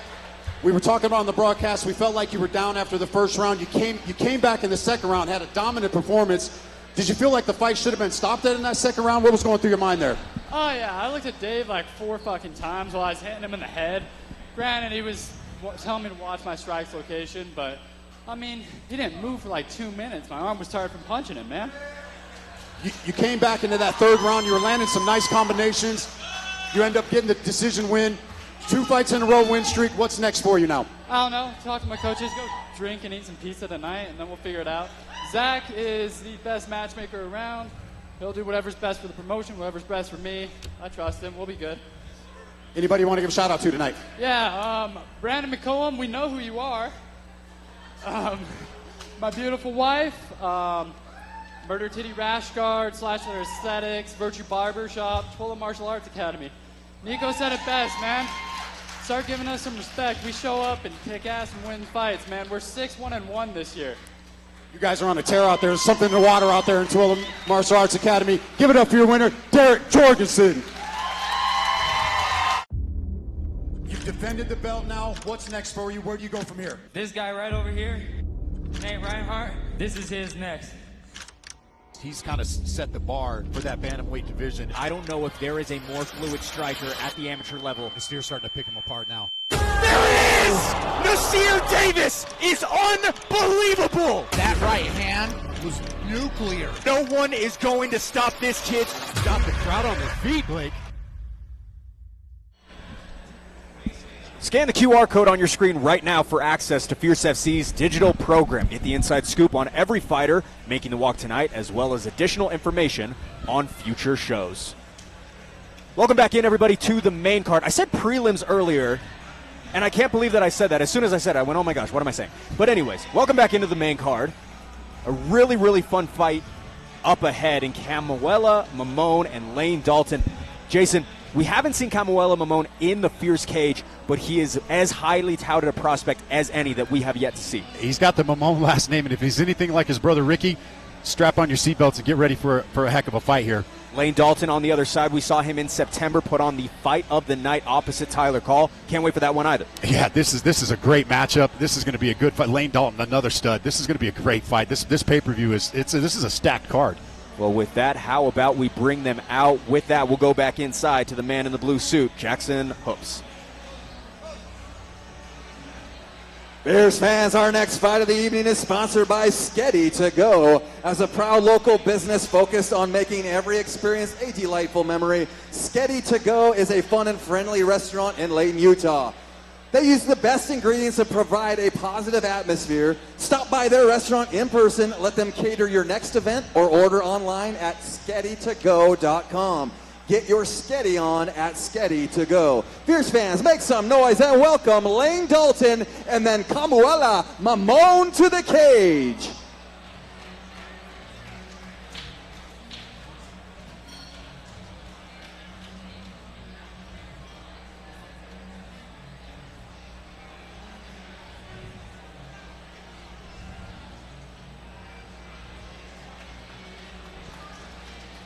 All right, back in the state of Utah, here is Lane Dalton. Andrew, his second welterweight fight in a row, but down 30 pounds from the debut 11 months ago, seems to be finding his footing at 170 pounds. Yeah, and good for him. You know, you love when you see guys come into the sport and they start getting into shape and they better their lives. That's ultimately what martial arts is all about. And I'll tell you, when these guys who are a little heavier, they come down, a lot of times they retain a good amount of that strength. Yeah, and Jason, this guy has a rich surplus of accolades. A national champion in judo at 12 years old, also a state champion wrestler. Those things look to be on display here tonight against Kamuela Mamone. Yeah, he's going to need every bit of it tonight against Kamala Mamone. Fighting anybody whose last name is Mamone, as much grappling as you can get is going to be the fight to the ground immediately. Oh, they do have a wrestling background. Of course, yeah, for sure. That's just where you have the best shot. Lane Dalton bested Dosam Leon in a decision back in February. Dosam Leon looked impressive back in April versus Calvin Taylor. He looked really good as well. This guy beat him. Yeah, I was going to say, yeah, that's a huge win for Lane Dalton because Leon looked really good. Third fight in 2024 for the Eagle, Idaho fighter.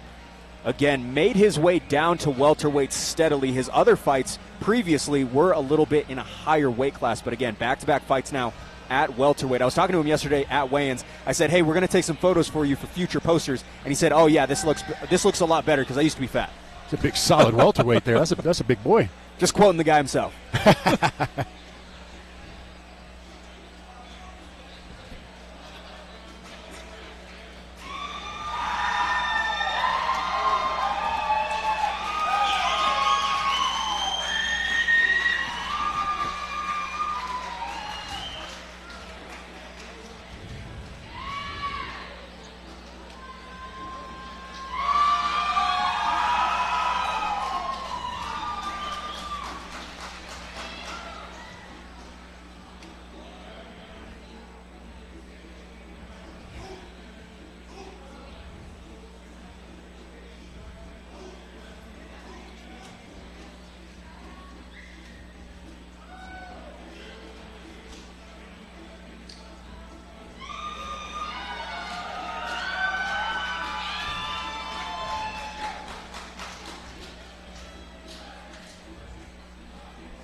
All right, I wanted to let that one breathe. A family affair for Fierce tonight. Enter Kamuela Mamone. Jason, that last name has built a reputation for scintillating striking and gold standard grappling. Excited to see if he continues those tendencies in the Fierce debut. I love to see him. I love to see this debut. You saw his brother dancing with him in the back, Ricky Mamone. I'm excited for this fight. Lane was staring at him the whole time, like, let's get in the cage and let's get this fight started. Andrew, a big point when we're looking at this guy, he was winning on the judges' scorecards against the #1 amateur lightweight in the state in Amon Garcia up until a large cut over the eye hindered his vision and performance. Kamela's no joke, dude. Like he's a serious contender for maybe the best amateur in the state. Results, whatever, so far, right? 4-2. Maybe not as good as he would have liked to do, although it's still a great record. He is serious business. He trained at Elite for a little while when he first came to the States. Sean O'Connell, who's the announcer over at PFL, watched me and Cam go one round and was over there like, hey, Hawaiian fighter, PFL, what's going on, right? So he's serious business. He's an extremely talented fighter. All right, let's get the intangibles out of the way here with our Tale of the Tape presented by Rush Hydro. Kamuela Mamone facing off against Lane Dalton. A 13-year age discrepancy on this one. Kamuela, this senior. Lane Dalton is the taller fighter at 5'9". Kamuela weighing in at 164.5. Lane Dalton tipping the scales at 170.5. Kamuela Mamone with a record of 4-2. Lane Dalton with a record of 3-1. With that, let's kick this one off with Jackson Host. Fierce fans, this fight is sponsored by Sketty To Go, and this fight is an amateur welterweight bout scheduled for 3 3-minute rounds. And when the fight begins, the referee in charge will be Dave Selyesaid. Introducing the first fighter, fighting out of the blue corner, holding an amateur record of 3 wins and 1 loss. He stands 5 feet 9 inches tall and weighed in at 170.5 pounds. Fighting out of Dark Horse Brazilian Jiu-Jitsu, hailing from Emmett, Idaho. Fierce fans, make some noise for Lane Dalton! And introducing his opponent, fighting out of the red corner, holding an amateur record of 4 wins and 2 losses. He stands 5 feet 8 inches tall and weighed in at 164 1/2 pounds. Fighting out of Iron Monster Factory, hailing from Panaeva, Hawaii. Fierce fans, make some noise for Kamula Mamone! The ever-credentialed Kamuela Mamone looks to get back on track while sporting the red gloves. Challenging is Lane Dalton in the blue. This amateur welterweight bout is brought to you by Sketty To Go. Quality spaghetti without the wait. Open now in Layton, Utah. Sketty To Go, an official sponsor of Fierce FC. Lane looks like he is locked in, which is a good approach when you're fighting someone like Kamuela. Right out of a firecracker is Mamone, but he is cut right underneath that left eye, it looks like. Yeah, Lane cracked him there. I believe it was with a left hook. And he's throwing some hard. Oh, no!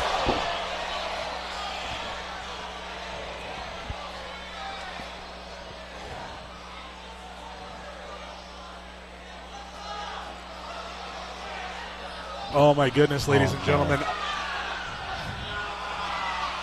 So a break through the cage. Found Mamone on his back.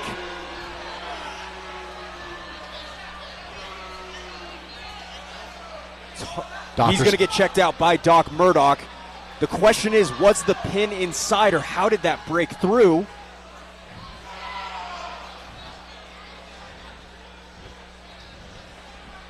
We're going to see if we can get the replay going on this because this is unprecedented, guys. I have only seen this happen one time in 20 years of being involved in mixed martial arts. I saw it early in the days, probably 25 years ago as well, one time. In Utah? In Utah. Was it Casey Beckstead? Yes. Yep. The That's Casey the one Beckstead fight. Yeah. Yep. And Casey was, I trained with.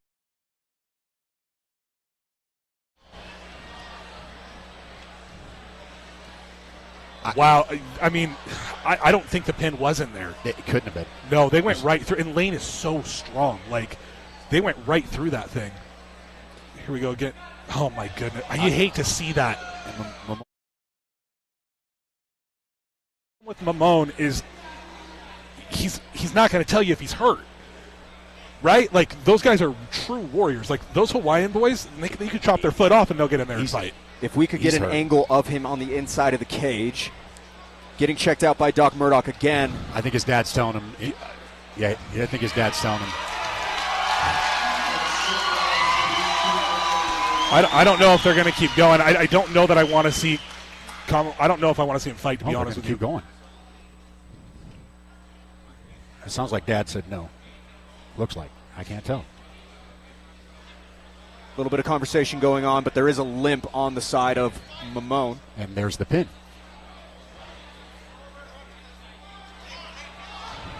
Dave Selyusted calls off the fight. And rightfully so, I believe, Blake. Yeah, you can't have something like that. I mean, he landed straight on the submit. It's concrete flooring right there. And Lane is upset, and I get it because they've trained really hard for this, but it's too dangerous. Like, he got injured there, right? And these things should not be happening. An odd way to go about this one. Kamuela Mamone. I know Kamuela, he's not happy about that, right? Like, no fighter wants to have a fight stop because of that. Brings the fans to their feet. We're going to make this official with Jackson Hubbs. Fans, give it up for both of these fighters right here. This fight has been declared a no contest, but make some noise for their safety and for them being healthy after that fall. Thank you, two fighters.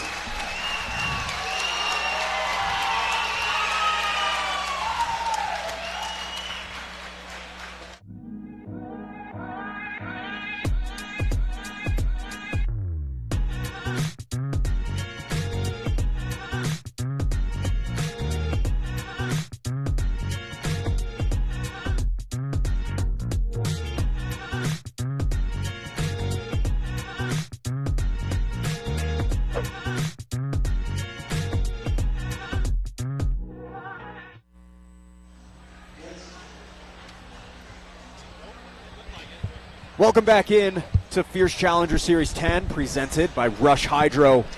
We've actually got, again, an unprecedented situation. Jason, are you saying it's broken? They're saying the cage is broke right now. They're trying to fix it, but it's not locking like it's supposed to lock, and it looks like they got the cage crew over there trying to work at it, but as of right now, it's not locking. With that being said, we will not have fights for quite some time. This is going to be a break for now. It looks like we are going to, at the moment, take a short break, and we'll come back with updates. As for now, we will go to a short intermission, talk a little bit more about this main card, myself as well as Zach Partridge. You saw it during the intermission. We'll play it again in case you missed any of it as we try to sort things out right here around the cage. This is Fierce Challenger Series 10, presented by Rush Hydro. For your patience, let's hit this thing going. Fierce fans, our next fight of the evening is sponsored by Rockwell Watches. Born out of a need for commitment to redefine a style, devote themselves to quality, and remain loyal to those they surround themselves with, Rockwell Watches reveal a life of uncompromising style, action, and confidence, fueled by the weight on your wrist and the story you have to tell.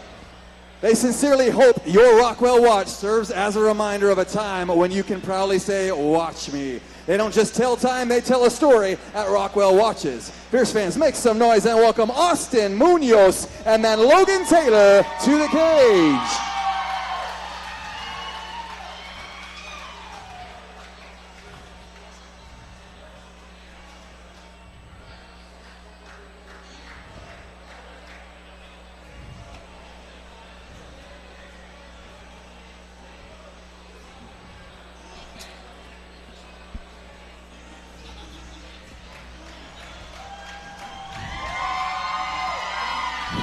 Backed by a barn burner and now a large leap to the top. Here is Austin Munoz. Andrew, he splashed onto the scene and shot up to a can't-miss name on this card. Yeah, you know, you got a guy coming in 2-0, young guy. As I talked about before, these guys think they're they're immortal. I fully expect this to be a barn burner. I think these guys are going to come out swinging. I think we're going to have an exciting fight on our hands. Jason, fight of the night back in March versus Isaac Allen. That was an incredible fight in what was one of the best Challenger Series in terms of entertainment of all time. Yeah, that was a banger of a fight. Fireworks, Austin Munoz. You see his dad, Eric Munoz, in his corner. He's always in his kids' corners. You know he's tough because his dad's tough. Fabio Serrao in his corner as well. Team Link representing. Austin Munoz, again, that 2-0 record. His first win was back in August of last year. It was a round one rear naked choke. His second win was a TKO in the second round. Now here in his third walk, awaiting Logan Taylor.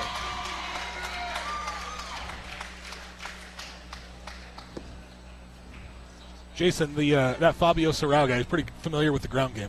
He's pretty familiar with it. Yeah.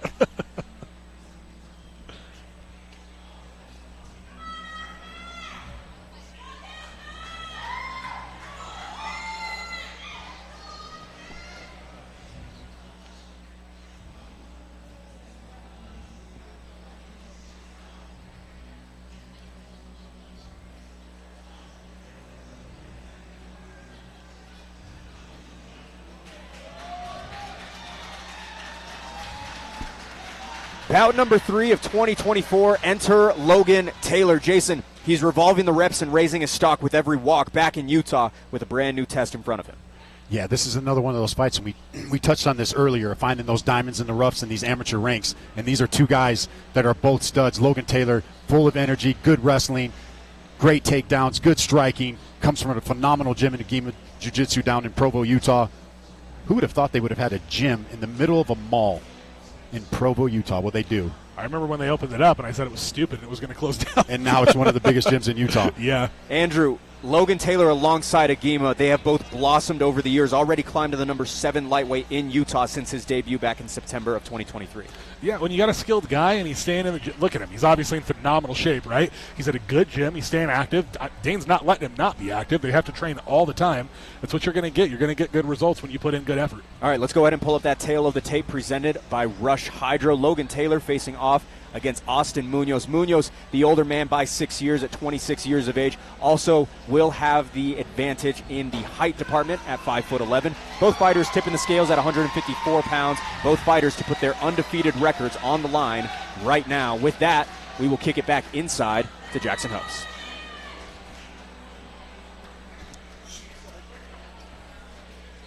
Fierce fans, this fight is sponsored by Rockwell Watches. This fight is an amateur lightweight bout scheduled for 3 3-minute rounds, and when the fight begins, the referee in charge will be Dave Selyestead. Introducing the first fighter, fighting out of the blue corner, holding an undefeated amateur record of 2 wins and 0 losses. He stands 5 feet 11 inches tall and weighed in at 154 pounds. Fighting out of Team Link Utah Training Center, hailing from Ogden, Utah. Fierce fans, make some noise for Austin Munoz! And introducing his opponent, fighting out of the red corner, also holding an undefeated amateur record of 3 wins and 0 losses. He stands 5 feet 9 inches tall and weighed in at 154 pounds. Fighting out of Agima Jiu-Jitsu and MMA, hailing from Provo, Utah by way of Meridian, Idaho. Fierce fans, make some noise for Logan the Lion Taylor! Unbeaten, Logan Taylor rocks the red gloves. Austin Munoz matches the win percentage opposite in blue. This amateur lightweight bout is brought to you by Rockwell Watches. They don't just tell time, they tell a story. Rockwell Watches, an official sponsor of Fierce FC. The cage is locked. Let's hope. It also looks like we have one of our cage crew actually manning right behind it to make sure as we get right off to things. Beautiful body lock here and an amazing takedown against the cage. Lots of action. Turning his back to get up. Not necessarily recommended. He's got a grapevine on that far side leg. Going to try to drag him back to the mat, potentially get back control again. Austin Munoz has one direction in which he fights, and that is forward. Obviously bringing the fight thus far to Logan Taylor, but Logan Taylor in the advantageous position. He's doing a really hard grapevine. I'm wondering if he's going to go for a lockdown on that leg while he's trying to ride the back here. Logan Taylor 3 for 3 on takedown attempts with Fierce Fighting Championship. He's got a Kimura grip on the far side. Or he's attempting to get one.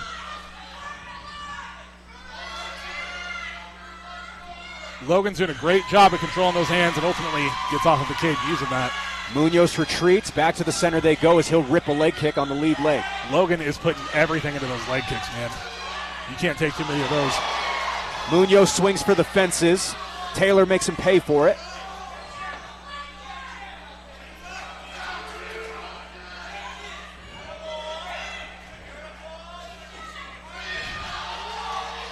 Man, Munoz is throwing the house every single time he throws anything. He is throwing with some power. My goodness. Some blood coming from the nose of Taylor as he'll close the distance. And I think this is a good move, right? When you got a guy throwing leather at you like that, you want to close that distance and slow him down a bit. Oh, trying to get tricky there. You see that, Jason? I did see that. Munoz kicks high, unable to connect. Will Munoz be able to keep up with the pace of Taylor? Because Taylor's going to keep coming forward. And it's hard when you're getting backed up, right? Much, much easier to be going forward into the fighter. Taylor's got a good grip here. He's got a hard underhook. Munoz is doing a good job of keeping his hands locked, not letting him get too much ground here.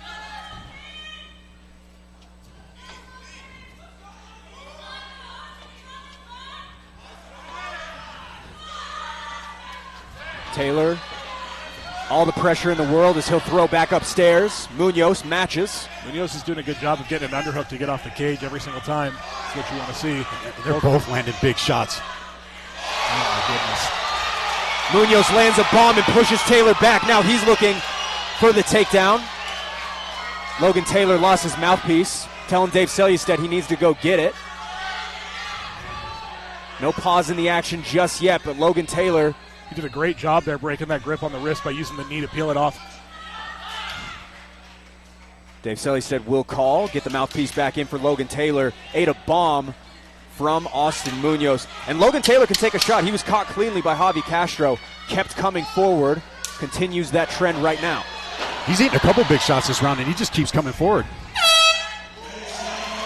Andrew, you mentioned you were predicting a barn burner. That's what we've got on our hands. Non-stop action in the first round. Call me a prophet, right? I mean, these guys are freaking swinging. Munoz is literally every single thing that he throws is with the intention to destroy Taylor. So Taylor's handling it well, though. I mean, you see him pushing forward. He's not stopping. He's not scared at all. You know, sometimes when a guy's throwing at you like that, it can really kind of throw you off a little bit. But Taylor is very direct that he is going to push Munoz back, and he's not going to stop. Jason, we haven't seen his back against the wall like this. He's bloodied and battered. Yeah, he's bloody. He took a couple hard shots. He was rocked a little bit at the end of that round.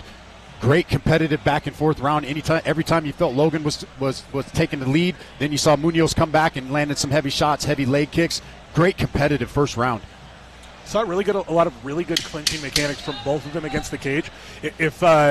If one of them is going to want to get a takedown, they're going to have to be pretty crafty about getting it done. I don't know that it's going to happen against the cage. It might have to happen in the middle, as opposed to against the side.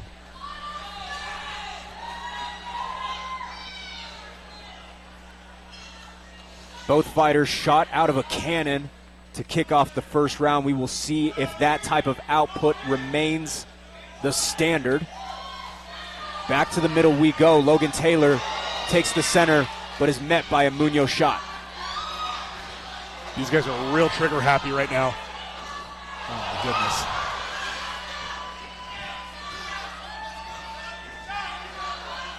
Taylor shoots in, finds his way to the top. Just like Andrew said, takedown in the middle of the cage.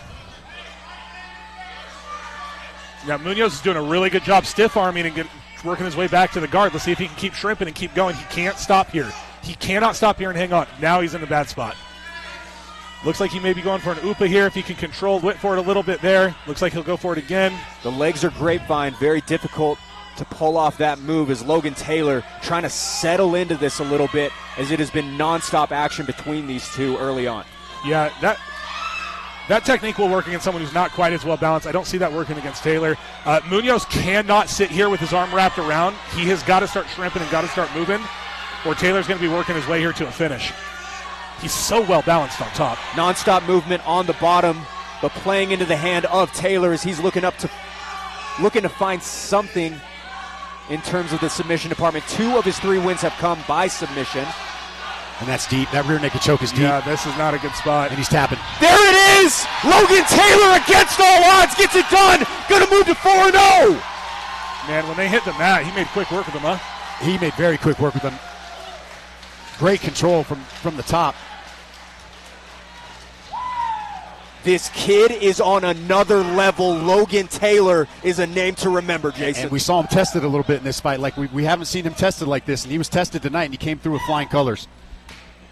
Definitely went through some adversity there to get that win. It did not come easy at all. You saw him in between rounds. He had blood all over him, but didn't deter him at all. He stuck to the game plan, did what his coach told him to, and ultimately it paid off. Dealt with adversity, but the record stays unscathed. Logan Taylor 4-0 as he looks to be tuning in to a title fight in the near future. Austin Munoz has such a bright future, Andrew. This kid is unbelievable. I was just going to say it before you. I mean, look at him. He's still in great spirits, right? At the amateur, I think people put a little bit too much emphasis, as far as the fighters, on winning and losing. Obviously, you want to win. But, is anybody going to watch that and think Eric Munoz is an easy night at the park? No, I mean, he's a savage, right? He's a dog, and they're both dogs. So the sky's the limit for these guys, and they're both going to grow from it.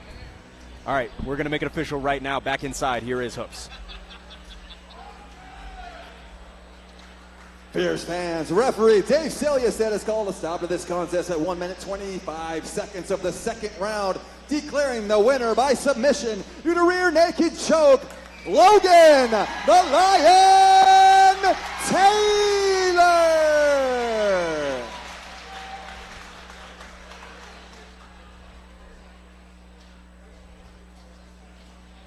All right, ladies and gentlemen, here with your winner, Logan Taylor. Logan, we're making a habit out of this, man. You're coming here and just keep getting W's. How you feeling tonight? Woo! I feel amazing, guys. That was awesome. I want to thank all my friends for coming here, family.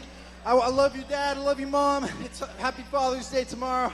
And I love you, Mom, and all my friends for coming here, and everyone watching from home. Thank you so much. In that first round, you guys had a great back and forth. There was a lot of scrambles in that first round. Going into that second round, did you think you were going to get a finish going into that second round? Well, I just thought first round I came out a little slow. I wasn't feeling it super much, and then I started picking up my pace right in the second round, and I knew I was able to get it once I got on top of him, and I could hold him down. So you're 4-0 now. What's next? Do we get a title shot next? I want that title shot, baby. I want that amateur belt. You'll see me next amateur champ this year. And I want to thank all my sponsors, or both my sponsors, Teasers T-shirts and Jack's Nutrition. Thank you. Ladies and gentlemen, give it up for your winner, Logan Taylor.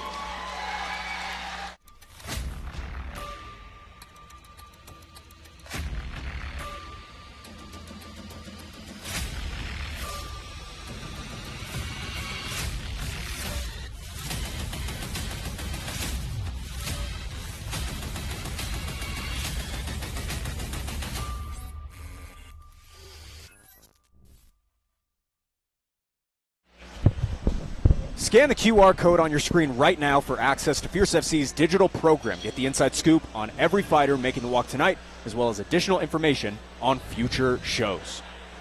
Logan Taylor remains undefeated. Jason, your thoughts on him getting that win? That was the most his back has been against the wall, I think, throughout his entire career. And he passed with flying colors.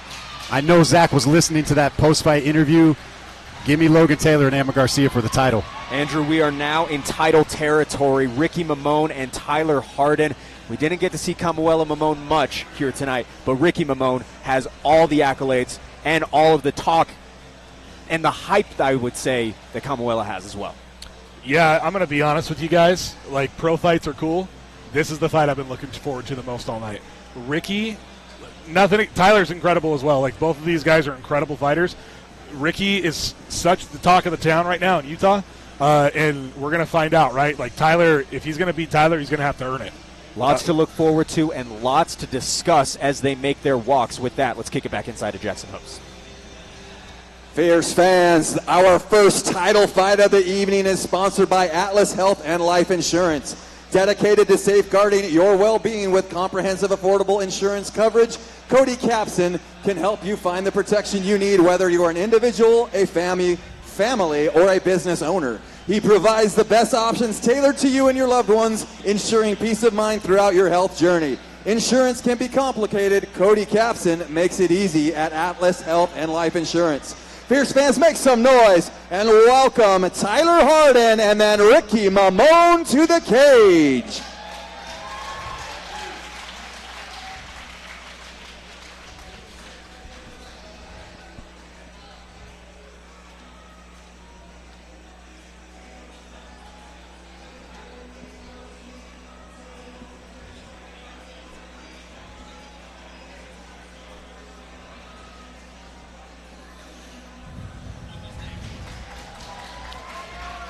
Snatching subs and boasting belts, enter Tyler Harden. Andrew, a new face to us, but his fifth fight in 13 months leads in to title fight number 3. Yeah, I've seen him fight a bunch of times, and he is good. He's real good. Obviously very active with his jiu-jitsu, tries to get on top of guys, tries to strangle guys. I mean, if you were going to figure out a way to fight Ricky, that's the way to do it. I am curious, though, because I know he's been working on his striking a lot. I'm wondering if that's the game plan, and that might sound crazy, but we'll see. Jason, no easy task for Ricky. More wins than Ricky's 3 previous opponents combined. Here is Tyler Harden. Yeah, this is a big test. Tyler Harden, like Andrew said, he's bringing it. He's 4-2. He's well-rounded. He's been working on his striking. This is a big fight. 3 for 4 on takedowns in his last 3 fights. Interested to see if he's able to bring Mamone down, because Mamone, let's not forget, he is also a very, very good grappler in his own right. Hawaiians can do everything, man. I'm serious. Hawaii is, I don't know why they've flown under the radar with guys like Max Holloway and Ray Cooper, but people seem to forget, like, those boys can really fight. And when the Mamone brothers came over here, I'm not kidding, they came into the gym at Elite, they were good at everything. And we were like, oh my goodness, like, this is a different level of amateur fighter. And Jason, they do have different gyms, but they're not exactly at one specific gym every single day. They don't have a place to call home necessarily.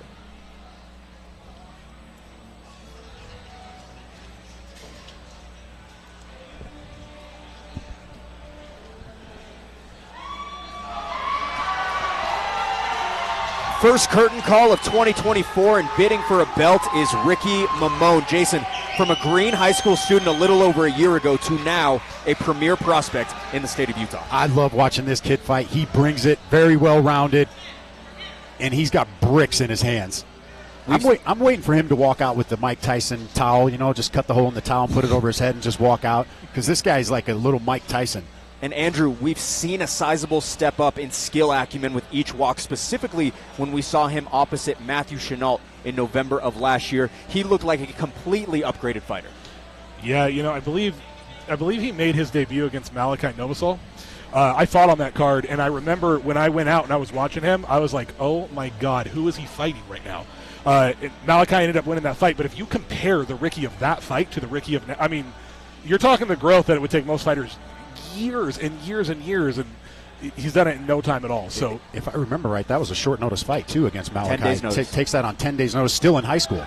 All right, with that, let's go ahead and pull up that tail of the tape for this amateur super featherweight title bout between Ricky Mamone and Tyler Hardin. Hardin, the older fighter by 4 years at 24 years of age. A large height discrepancy here, 7 inches in favor of Hardin, standing 6'1". Both fighters coming in under the championship rim at 150 pounds. Mamone with a record of 3-1. Tyler Hardin with a record of 4-2. Fierce fans, this fight is sponsored by Atlas Health and Life Insurance. And when the fight begins, the referee in charge will be Dave Selyustad. This fight is scheduled for 5 3-minute rounds for the Fierce Fighting Championship Professional Super Featherweight title. Introducing the first fighter, fighting out of the blue corner, holding an amateur record of 4 wins and 2 losses. He stands 6 feet 1 inch tall and weighed in at 150 pounds. Fighting out of Colossal Fight Company, hailing from Pocatello, Idaho. Fierce fans, make some noise for Tyler the Hangman Hardin! And introducing his opponent, fighting out of the red corner, holding an amateur record of 3 wins and 1 loss. He stands 5 feet 6 inches tall and weighed in at 150 pounds. Fighting out of Iron Monster Factory, hailing from Panaeva, Hawaii. Fierce fans, make some noise for Ricky Paniolo Mamone!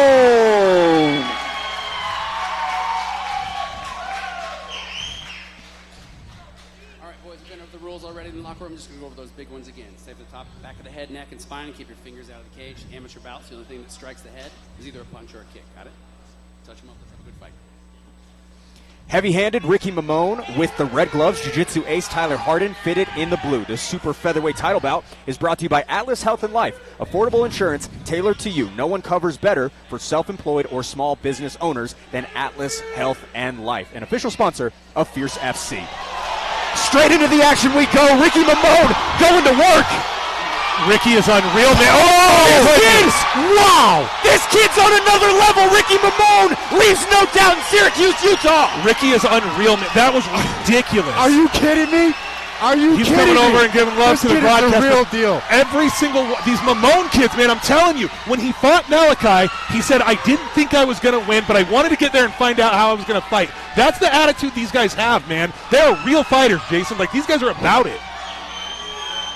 As fast of a finish as you can get. Ricky Mamone is an absolute problem. He's the Fierce FC super featherweight champion. That is ridiculous, Blake. Like, the way that he attacked changed, oh my goodness. Like,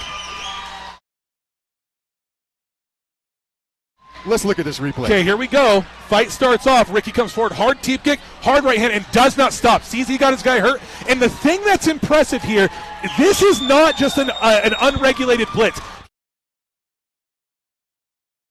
Back up to the top. Ricky Mamone is the real deal. I am not a fortune teller, but I will say those amateur pound-for-pound rankings come back around. He's going to be atop that list. Ricky Mamone wins the title in emphatic fashion here tonight. And what a nightmare for the matchmakers at this point. Good luck finding that guy a fight. What a way to kick off title territory.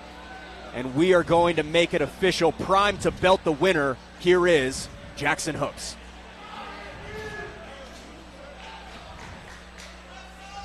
Fierce fans, referee Dave Selyustad has called a stop to this contest at 9 seconds of the very first round, declaring the winner by TKO and new undisputed super featherweight champion, Ricky Paniolo Mamone.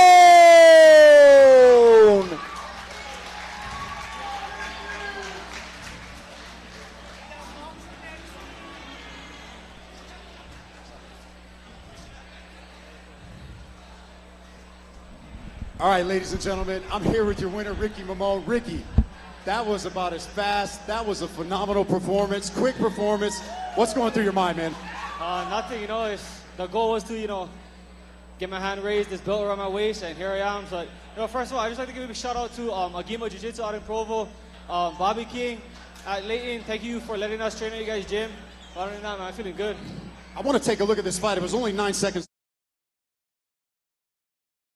Some nice combinations here. My dad had told us to be first, and that's what we came. So, yeah, we just came here to swing. That's what we came here to do, put on a show for you guys. Hopefully you guys loved it. In that. I know you said you were going in there and swinging, but that looked very calculated. Body, head. You came out there like a wrecking ball. You're now the champ. What's next for you? Like I said before, it's back in the office. It's just another day. Of course, we're going to celebrate tonight with this belt. Tomorrow is dead and gone. Watch film and, get better. Any sponsors you want to give a shout out to? I'd like to give a big shout out to Cool Breeze HVAC, Aloha Fencing, Uncle Capella. Thank you for always being there for me since day one. This fight was dedicated to Iosepa, Skull Valley, so big shout out to Iosepa and the Hawaiians over there. Everybody that came out over here, thank you for supporting me and my brother. Other than that, hey, hui ho, and always remember Hawaiian forever. Give it up for your winner and new Fierce FC super featherweight champion, Ricky Mamone. Hard to win. You still have another one to go. And people ask me all the time, bro, you're 37. You're training so hard. I'm going to share you guys a secret. What get me going? Peace is what get me going. Yoshi Hydro, developed by one of the best. My nutrition is Marcelo Frel. That's the first thing that I take. I've been taking after weighing. So I go to UFC and make the weight.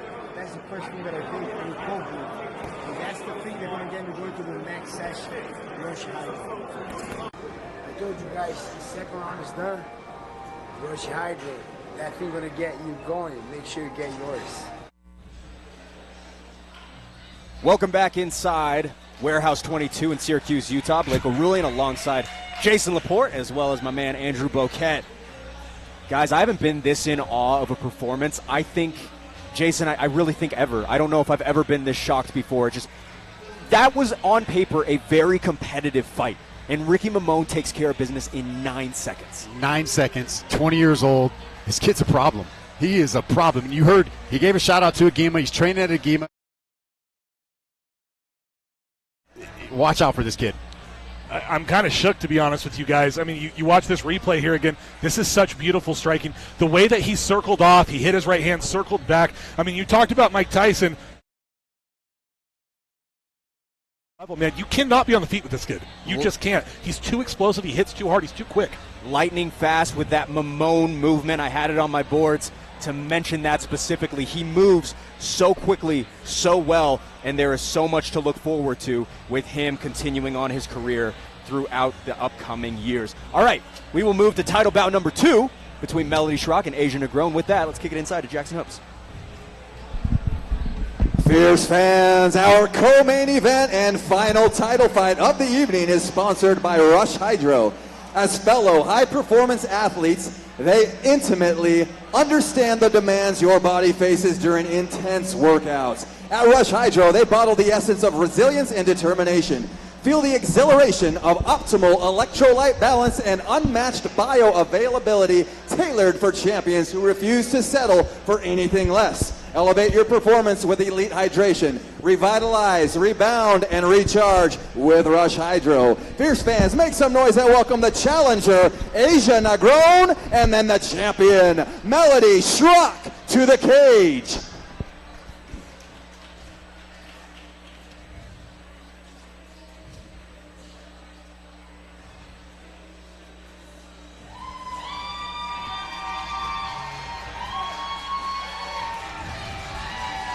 All right, a belt brings back Asia Negron to the sport of MMA. Andrew, 4.5 years without the small gloves, but did get her hand raised in a Muay Thai bout back in March leading into this one. Yeah, she actually fought one of my friends in Brittany Parsons, who's a good fighter. Like, she's a good Muay Thai fighter. She trains all the time.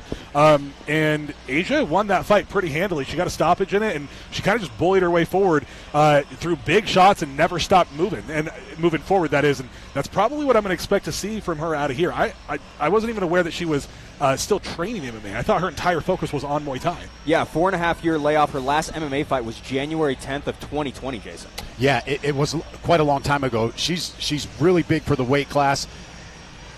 Backtrack 4.5 years ago when I was doing nutrition, she actually worked with me, and I was helping her out with her nutrition, so I know that's one of the things that she's been working on over these years getting ready for this fight. Well, she will absolutely be resourceful with her reach. A 3-inch reach advantage coming into this one versus Melody Schrock is Asia Negron. And Andrew, like you were talking about, a dynamic mixed bag of striking. She will definitely look to lean into that as she faces a stout grappler in Melody Schrock. Yeah, this girl hits really, really hard, too. I would assume that her plan is to keep the fight on the feet, throw big, hard shots, and move forward. But we'll have to see. I mean, when you're training MMA, you obviously, at this point, everybody has to train everything, minus heavyweights. And, yeah, so that is what I'll expect out of her, but we'll see.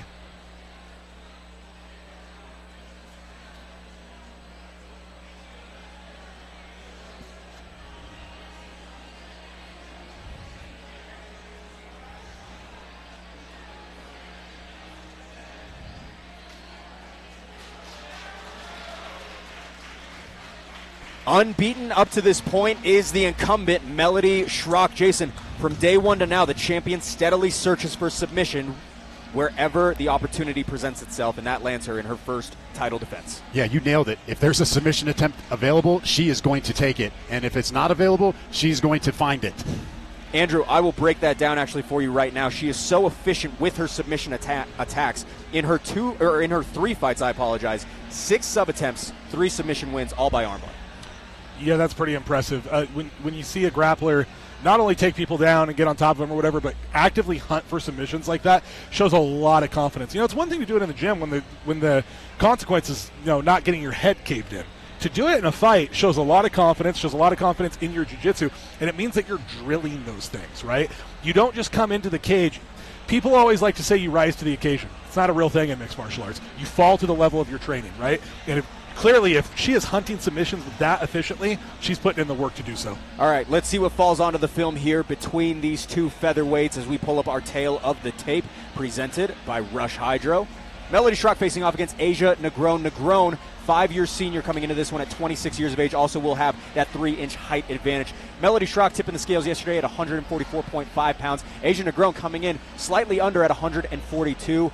Schrock puts her undefeated record on the line at 3-0. Negron with a record of 2-3. Also of note, Melody Schrock looks to become the first female to ever defend her Fierce FC title here tonight, Jason. Yeah, that's surprising. Surprised we haven't had that yet. Hannah Silva was the first champion. Since then, no female has defended her title. That's right. We could see the defense tonight, or we could see an and new tonight. Well, Matt Hughes said long ago, you're not really the champion until you defend it. So, all right, with that, let's kick it inside to Jackson House. Fierce fans, this fight is sponsored by Rush Hydro, and when the fight begins, the referee in charge will be Dave Selyustad. This fight is scheduled for 5 3-minute rounds for the Fierce Fighting Championship Amateur Featherweight title. Introducing the challenger, fighting out of the blue corner, holding an amateur record of 2 wins and 3 losses. She stands 5 feet 8 inches tall and weighed in at 142 pounds. Fighting out of Empire MMA, hailing from Cedar City, Utah. Fierce fans, make some noise for Asia Negron! And introducing her opponent, fighting out of the red corner, holding an undefeated record of 3 wins and 0 losses. She stands 5 feet 5 inches tall and weighed in at 144.5 pounds. Fighting out of Origins Combatives, hailing from Clark Fork, Idaho. Fierce fans, make some noise for the reigning, defending, undisputed featherweight champion, Melody Schrock!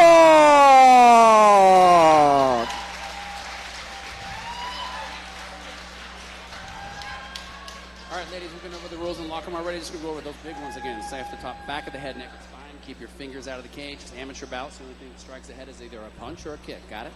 Touch them up. Let's have a good fight.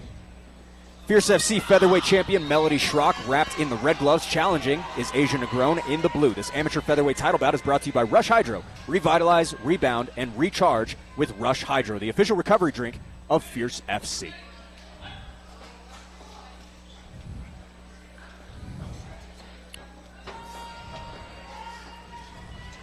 Negron jabs as Schrock immediately searches for the takedown. A little bit of an undisciplined attempt. She can't be doing that too much to a striker like Asia.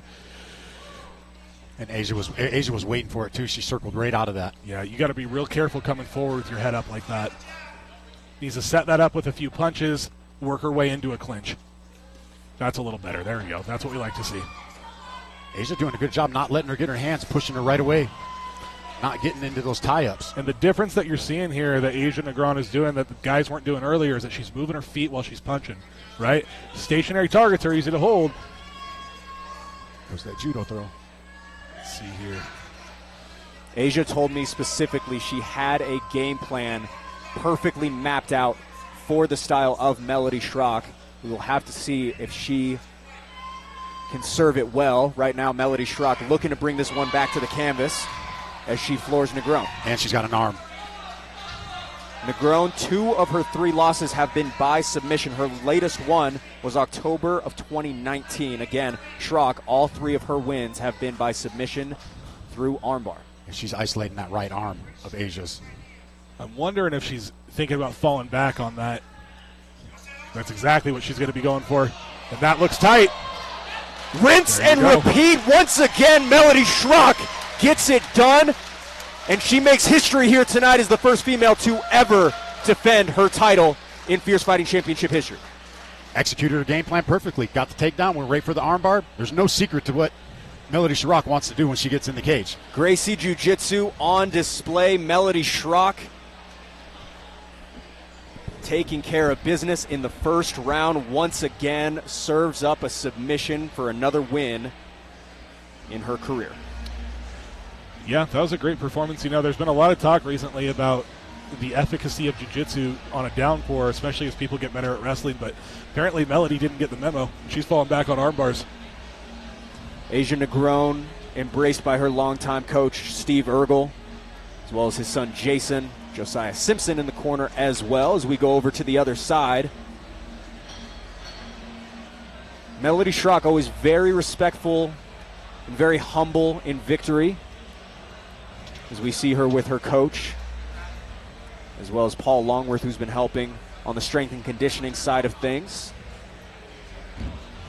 Handshakes all around as Melody Schrock makes history here tonight, imposing her will on every single person she's faced thus far, Andrew. Yeah, and a lot of confidence. You know, again, it's one thing to do it in the gym, to sit up on an arm bar and fall back on your back in a fight is a different level of confidence because the position that you end up in is not a great one. You end up with somebody on top of you punching you in the face, but Melody has she's so much confidence in what she does that she just gets in there, takes girls down, and submits them immediately. I mean, that upped her submission percentage that we were talking about before.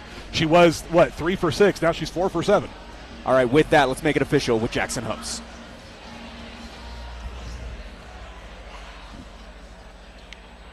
Fierce fans, referee Dave Celia has called a stop to this contest at 1 minute 32 seconds of the very first round, declaring the winner by submission due to an armbar, and still the undefeated, undisputed featherweight champion, Melody Schrock.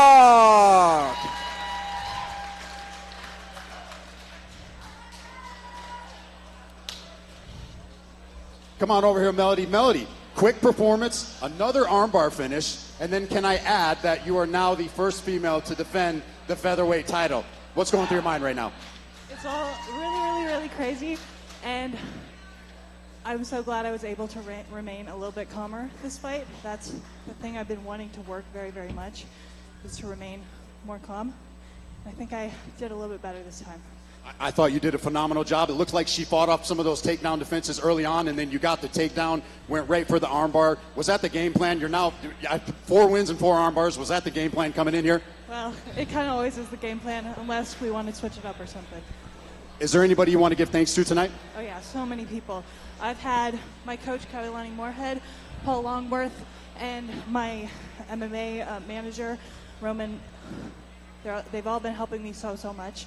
And my sisters came with me tonight, and I'm just so grateful for everyone that is so supportive of me. Everyone here means the world to me, and I love you guys very, very much. Ladies and gentlemen, give it up for Melody Sirach. Melody, congratulations again. Phenomenal performance, and still Fierce FC featherweight champion. Congratulations. Don't. You've defended the belt now. What's next for you? Where do you go from here? This guy right over here, Nate Reinhardt, this is his next. He's kind of set the bar for that bantamweight division. I don't know if there is a more fluid striker at the amateur level. Mysterious starting to pick him apart now. There it is! Nasir Davis is unbelievable! That right hand was nuclear. No one is going to stop this kid. Stop the crowd on their feet, Blake. Scan the QR code on your screen right now for access to Fierce FC's digital program. Get the inside scoop on every fighter making the walk tonight, as well as additional information on future shows. Welcome back in, everybody, to Fierce Challenger Series 10. Jason, Melody Sirach remains the standard at 145 pounds. She is the standard, and somebody's got to figure out how to stop that armbar. You know, when you're that well versed in jiu-jitsu, especially as there's fight jiu-jitsu, there's jiu-jitsu, right? There's a big difference. A lot of times guys will come in with more of a sport jiu-jitsu background. It doesn't translate as well. That's not her. Like, this is fight jiu-jitsu. This is MMA jiu-jitsu. She's holding people down. She waited until she had the position before she fell back on the armbar. She didn't rush anything. It was really good execution by her. We didn't mention it, but she had a really, really heavy knee on belly as well. She was pulling up on the head, but heavy on the knee, which really brought a lot of pressure as well. Yeah, just a phenomenal performance. Asia did all the right things early on, and she just ended up getting tangled up and taken down and couldn't continue on. But Melody Sirach, she's a problem. All right, 11 fights in. That only leaves one pro fight left at featherweight. With that, let's kick it inside to Jackson Hubs. Fierce fans, our main event of the evening is sponsored by Glow Pop. They are very experienced in professionally making some noise. And with all sorts of gummies to choose from, Glow Pop is perfect for peak performance and for chilling after the fight. Expand your mind or melt away with proprietary blends of Blue Lotus, Delta, CBD, and natural herbs at Glow Pop. Fierce fans, make some noise and welcome our final two fighters, Raymond Lawley and then Hector Lopez, to the cage.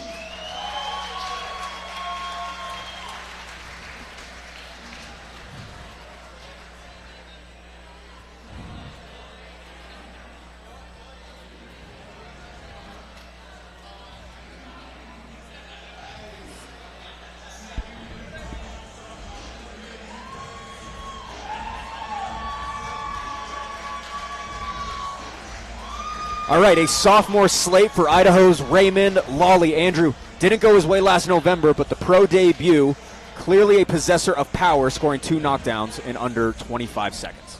Yeah, you know, don't let the 0-1 fool you. He's 4-1 as an amateur, and he was pretty damn good as one, too. So brings a lot of experience into the cage.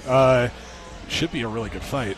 Jason hasn't gone to a second round since October 23rd of 2021. He always gets it done inside the distance. Yeah, it's either get it done inside the distance or he gets finished inside the distance. He's not leaving it to the judges, that's for sure, with Raymond Lawley, and he packs a heavy punch as well. Raymond Lawley wrestled for 9 years growing up, also has a boxing match under his belt. I've mentioned that a few times throughout his broadcasts as he's fought here for Fierce. At his jump up from amateur to pro, like you mentioned, Andrew, he was the number 2 Idaho featherweight in the state. Yeah, he's been putting in work this whole time. You know, sometimes there's a big difference for a lot of guys. Like you're an amateur and it's 3-minute rounds, and then you move up to pro. And the guys are better at pro. A lot of guys will just leave it at an amateur career. The guys who decide to cross over and go pro, they are more serious guys. And so, you know, no shame in going 0-1, especially the very beginning of your career. It's not a big deal.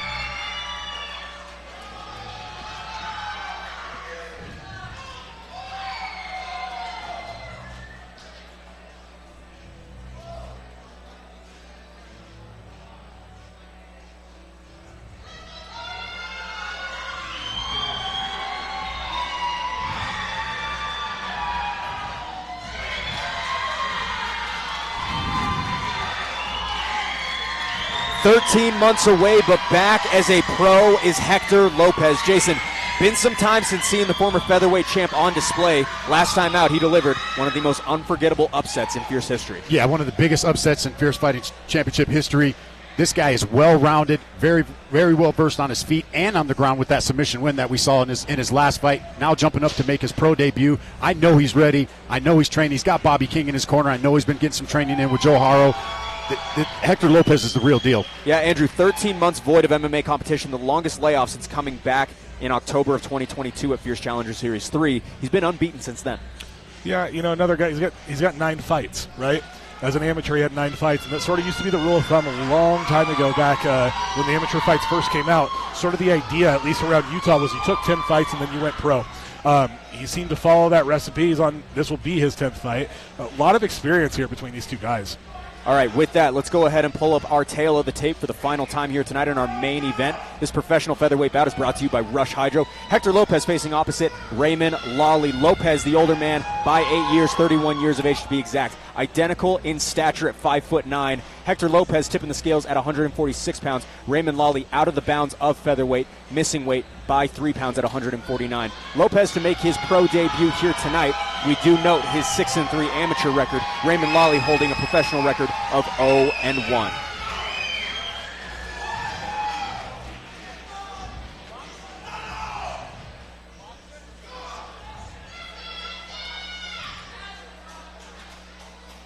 Fierce fans, this is your main event. This fight is sponsored by Glow Pop, and this fight is a professional featherweight bout scheduled for 3 5-minute rounds. And when the fight begins, the referee in charge will be Dave Selyusted.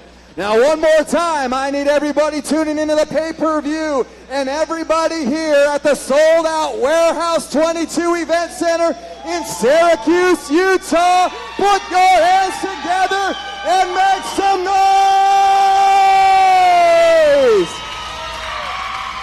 Yes!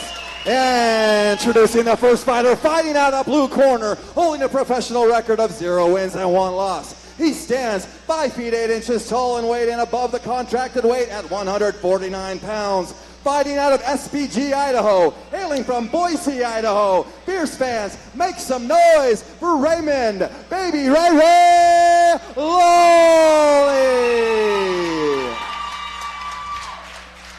And introducing his opponent, fighting out of the red corner, making his professional debut. He stands 5 feet 9 inches tall and weighed in at 146 pounds. Fighting out of the dojo, hailing from Logan, Utah. Fierce fans, make some noise for Hazard Hector Lopez. Former amateur champion Hector Lopez to throw in the red gloves. Raymond Lawley will counter in the blue. This professional main event bout is brought to you by Glow Pop. For peak performance or relaxing after a match, head over to glowpop.com. Glow Pop, an official sponsor of Fierce FC. Going to expect a much slower feeling out process. I guess I'm wrong, though. Here come the pros. Raymond Lawley immediately puts his weight on top of Hector Lopez. Again, Hector Lopez, first fight in 13 months. Yeah, sometimes that speed can feel a little bit different when you haven't been in there in a while. Lawley looks to wrestle as he'll send Hector Lopez down to the canvas. Beautiful takedown there. Good head position, putting a lot of weight on top of him, not letting his guy move. And we've seen flashes of Lawley being very impressive in the cage. It's only been this last 2 fight skid, one of them being at the amateur level, one of them being at the pros. Lawley's back has been against the wall as he stands back up. Lawley tried to get to that Keisakatami position, and Lopez used it as a great opportunity, stiff arm and stand right back up. Lopez able to get back up, but drop back down from the shot of Lawley. Yeah, that's exactly what I was talking about with Lawley. We've seen that in the past where he's dropped people. He's been in great positions. Let's see if he can finish this tonight. Lopez was quick to recover, though, got right back up and started protecting himself. That was pretty slick. I almost said right before he got dropped that he looked almost a little too comfortable throwing those shots there. And Lawley made him pay for it. I think that woke him up, Andrew. I think so. Lawley's got a hard underhook here, and he's getting a lot of pressure with his head. He's going to try to drag Lopez to the mat again. I'd like to see Lawley step. Yep, there it is, and takes him down. Takedown number 2 successful for the Idaho fighter. Lawley's doing a great job of keeping his hips elevated here so he can be above his guy and keep the ride strong. Hector Lopez never been submitted, but Lawley trying to change that right now as he targets the back. He's got that tight body triangle too. Yeah, Lopez needed to turn towards the fence there. Trying to get up was a little bit greedy. And he ends up in a body triangle for it. Still, I was going to say, this is going to be hard for Lawley to finish this, I think. As I say that, he's right under the chin there. Yeah, this looks pretty tight. He's got a body triangle. Other side's on the cage. I don't really know if there's a way out of this. There's the tap once again. Raymond Lawley snaps the streak and is going to get his first pro win. I said it. We've seen flashes of Raymond Lawley being impressive, and he was very impressive tonight. That's a big win against Hector Lopez. And a great performance. Super controlled. Took his guy right to the mat, got back up, took him back down again, hurt the guy, didn't freak out, right? Kept composed like a real pro. Yeah. Didn't just try to swarm him and overload him with punches. Like, stayed calm and went back to his strengths. He knew his guy was hurt. He knew the finish would be there, and he took his time to get it. Raymond Lawley, the first-round finisher, gets it done once again. A win by submission is going to move him professionally to 1-1. All smiles on his side. Been a little bit of time since he's gotten his hand raised. He's going to do that in just a few moments.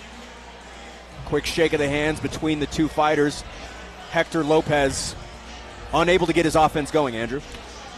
Yeah, I think that I think that Raymond came out a little bit quicker than Hector was expecting. Hector, I think, wanted a little bit more of a feeling out process, and Raymond just wasn't having it. It was just all on him right from the start, dragged him to the mat, dropped him with the right hand. It was just a little quicker than I think he was expecting the fight to go. All right, final time tonight. Here is Hoops.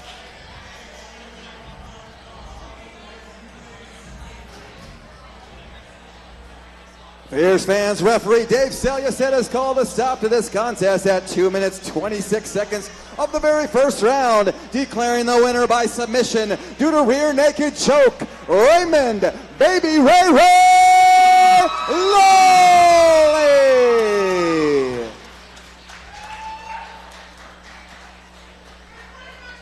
All right, ladies and gentlemen, here at the winner, Raymond. Raymond, that was a impressive performance, man. You came out here. I talked about it in the broadcast. I've had the honor of calling a few of your fights now. You've always shown flashes of being like this. You came in here, you executed. Talk me through that finish, man. Yeah, the whole goal was just to stay patient. We knew Hector was dangerous. Don't overreact when you throw shots. Find the timing, whether it's a takedown, left hand, right hook, whatever it is, and then just grind him out on the cage. I know my cage wrestling's really good. If I took his back, it was over. Yeah, that was an impressive performance. You got the big knockdown there. Did you feel like he was hurt and you could get the finish at that point? Yeah, after the first clinch exchange, I knew I was stronger. So as soon as I got back there, I knew I was going to be able to really grind him out if I had to. Yeah, impressive win, man. Is there anybody you want to give thanks to tonight? Sponsors, friends, family? Yeah, I want to give thanks to my sponsors, Jack's Nutrition, D's Custom Metal.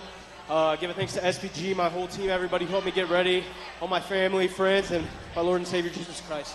Congratulations again, Raymond Lawley, on a impressive performance.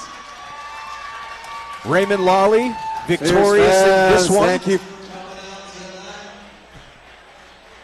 Takes care of business for that first professional win. Closing out shop here, 12 incredible fights. We chalk this one up to be one of the best Challenger Series of all time, Andrew. And between some of these performances, I really think it's up there with the best of them. This is an incredibly entertaining night. We had a lot of finishes, and everybody delivered. We had, obviously, Ricky Mamone. That was insane. Like, I think literally I looked at all of us, and we just couldn't even talk. We were all shook. Obviously, Melody Schrock's submission, outstanding. But even the beginning amateurs, like at the beginning of the card, they all brought it, and it was pretty intense. Jason Laporte sprinting his way back in.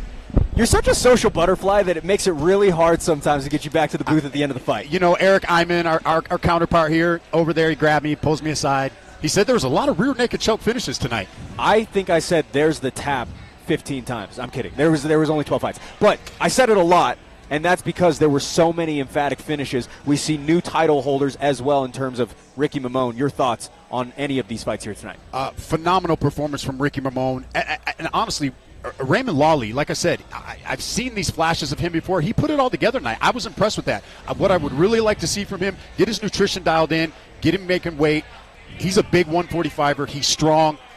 Tighten that up a little bit, and he can be a problem. So much to focus on through 12 fights, but we set our sights on Fierce Challenger Series 11 live from Price, Utah on July 13th. Jason, we're talking about the birthplace of the promotion. Always good to get up there. Oh, it's always awesome to go down to Price, Utah. They always bring a big crowd down there. It's going to be a fun night. Andrew, some unbelievable fights. Starling Simmons, Ben Robinson top the marquee. Jackson DeGray versus Christian Cortez for the flyweight title. Nate Reinhardt, Nasir Davis for the bantamweight title. So much to look forward to on that one. Yeah, that Nate Reinhardt Nasir Davis fight, right, Jason? Wow. I'm over here like, oh, that's a banger. That's a big fight. That is going to be a fast and chaotic fight. Like, that is...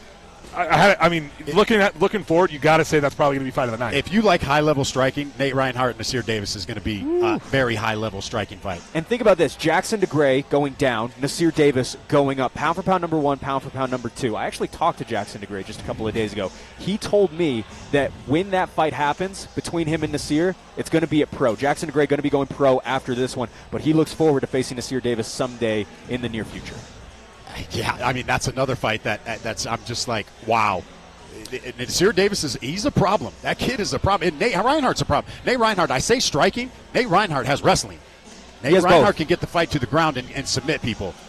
You know, the most exciting thing for me, at least, not only as a coach and as a participant, but as a spectator, is when you get to see guys who have, when you watch them and you know they have the potential to do things at the next level, and you get to watch them right before they're there. That is such an exciting thing. And that card, there's 6 guys right there who could be fighting at a pretty high level professionally. I think we saw a lot of them as well here tonight at Fierce Challenger Series 10. It has been an unbelievable night, despite some of the craziness that happened between the cage and all those things. I'm not going to get too much into those details, but Jason, as always, love having you. Thank you so much for being here. Andrew, how'd you like it, man? It was fun. Dude, I haven't done it in a long time. It's been, almost a decade probably since I've been able to do this. I love it. The professionalism at Fierce, like, Blake, you're an amazing captain. I love the way that you lead the table with me and Jason. And it was a lot of fun. I love to sit around, and if you ever grab me on the side of a fight, I'll talk about fights with you for an hour. So it's nice to sit down with people who actually want to hear me talk and get to do it in a more professional setting. It's been great to have him as an analyst here today, Jason. We were talking about it during the intermission. Yeah, we talked about the intermission. It was awesome. I mean, your knowledge of the fight game, having been in the cage, your breakdowns of some of the transitions, it was great having you alongside of me tonight. Tickets on sale for Fierce Challenger Series 11 on Monday. FierceFightingChampionship.com is where you can get those. For everyone here at Fierce Fighting Championship, from those that put on the show to those who put behind this broadcast, thank you all so much for watching, and we will see you all on July 13th. Blake O'Rulian, Andrew Boquette, Jason Laporte saying so long from Syracuse, Utah.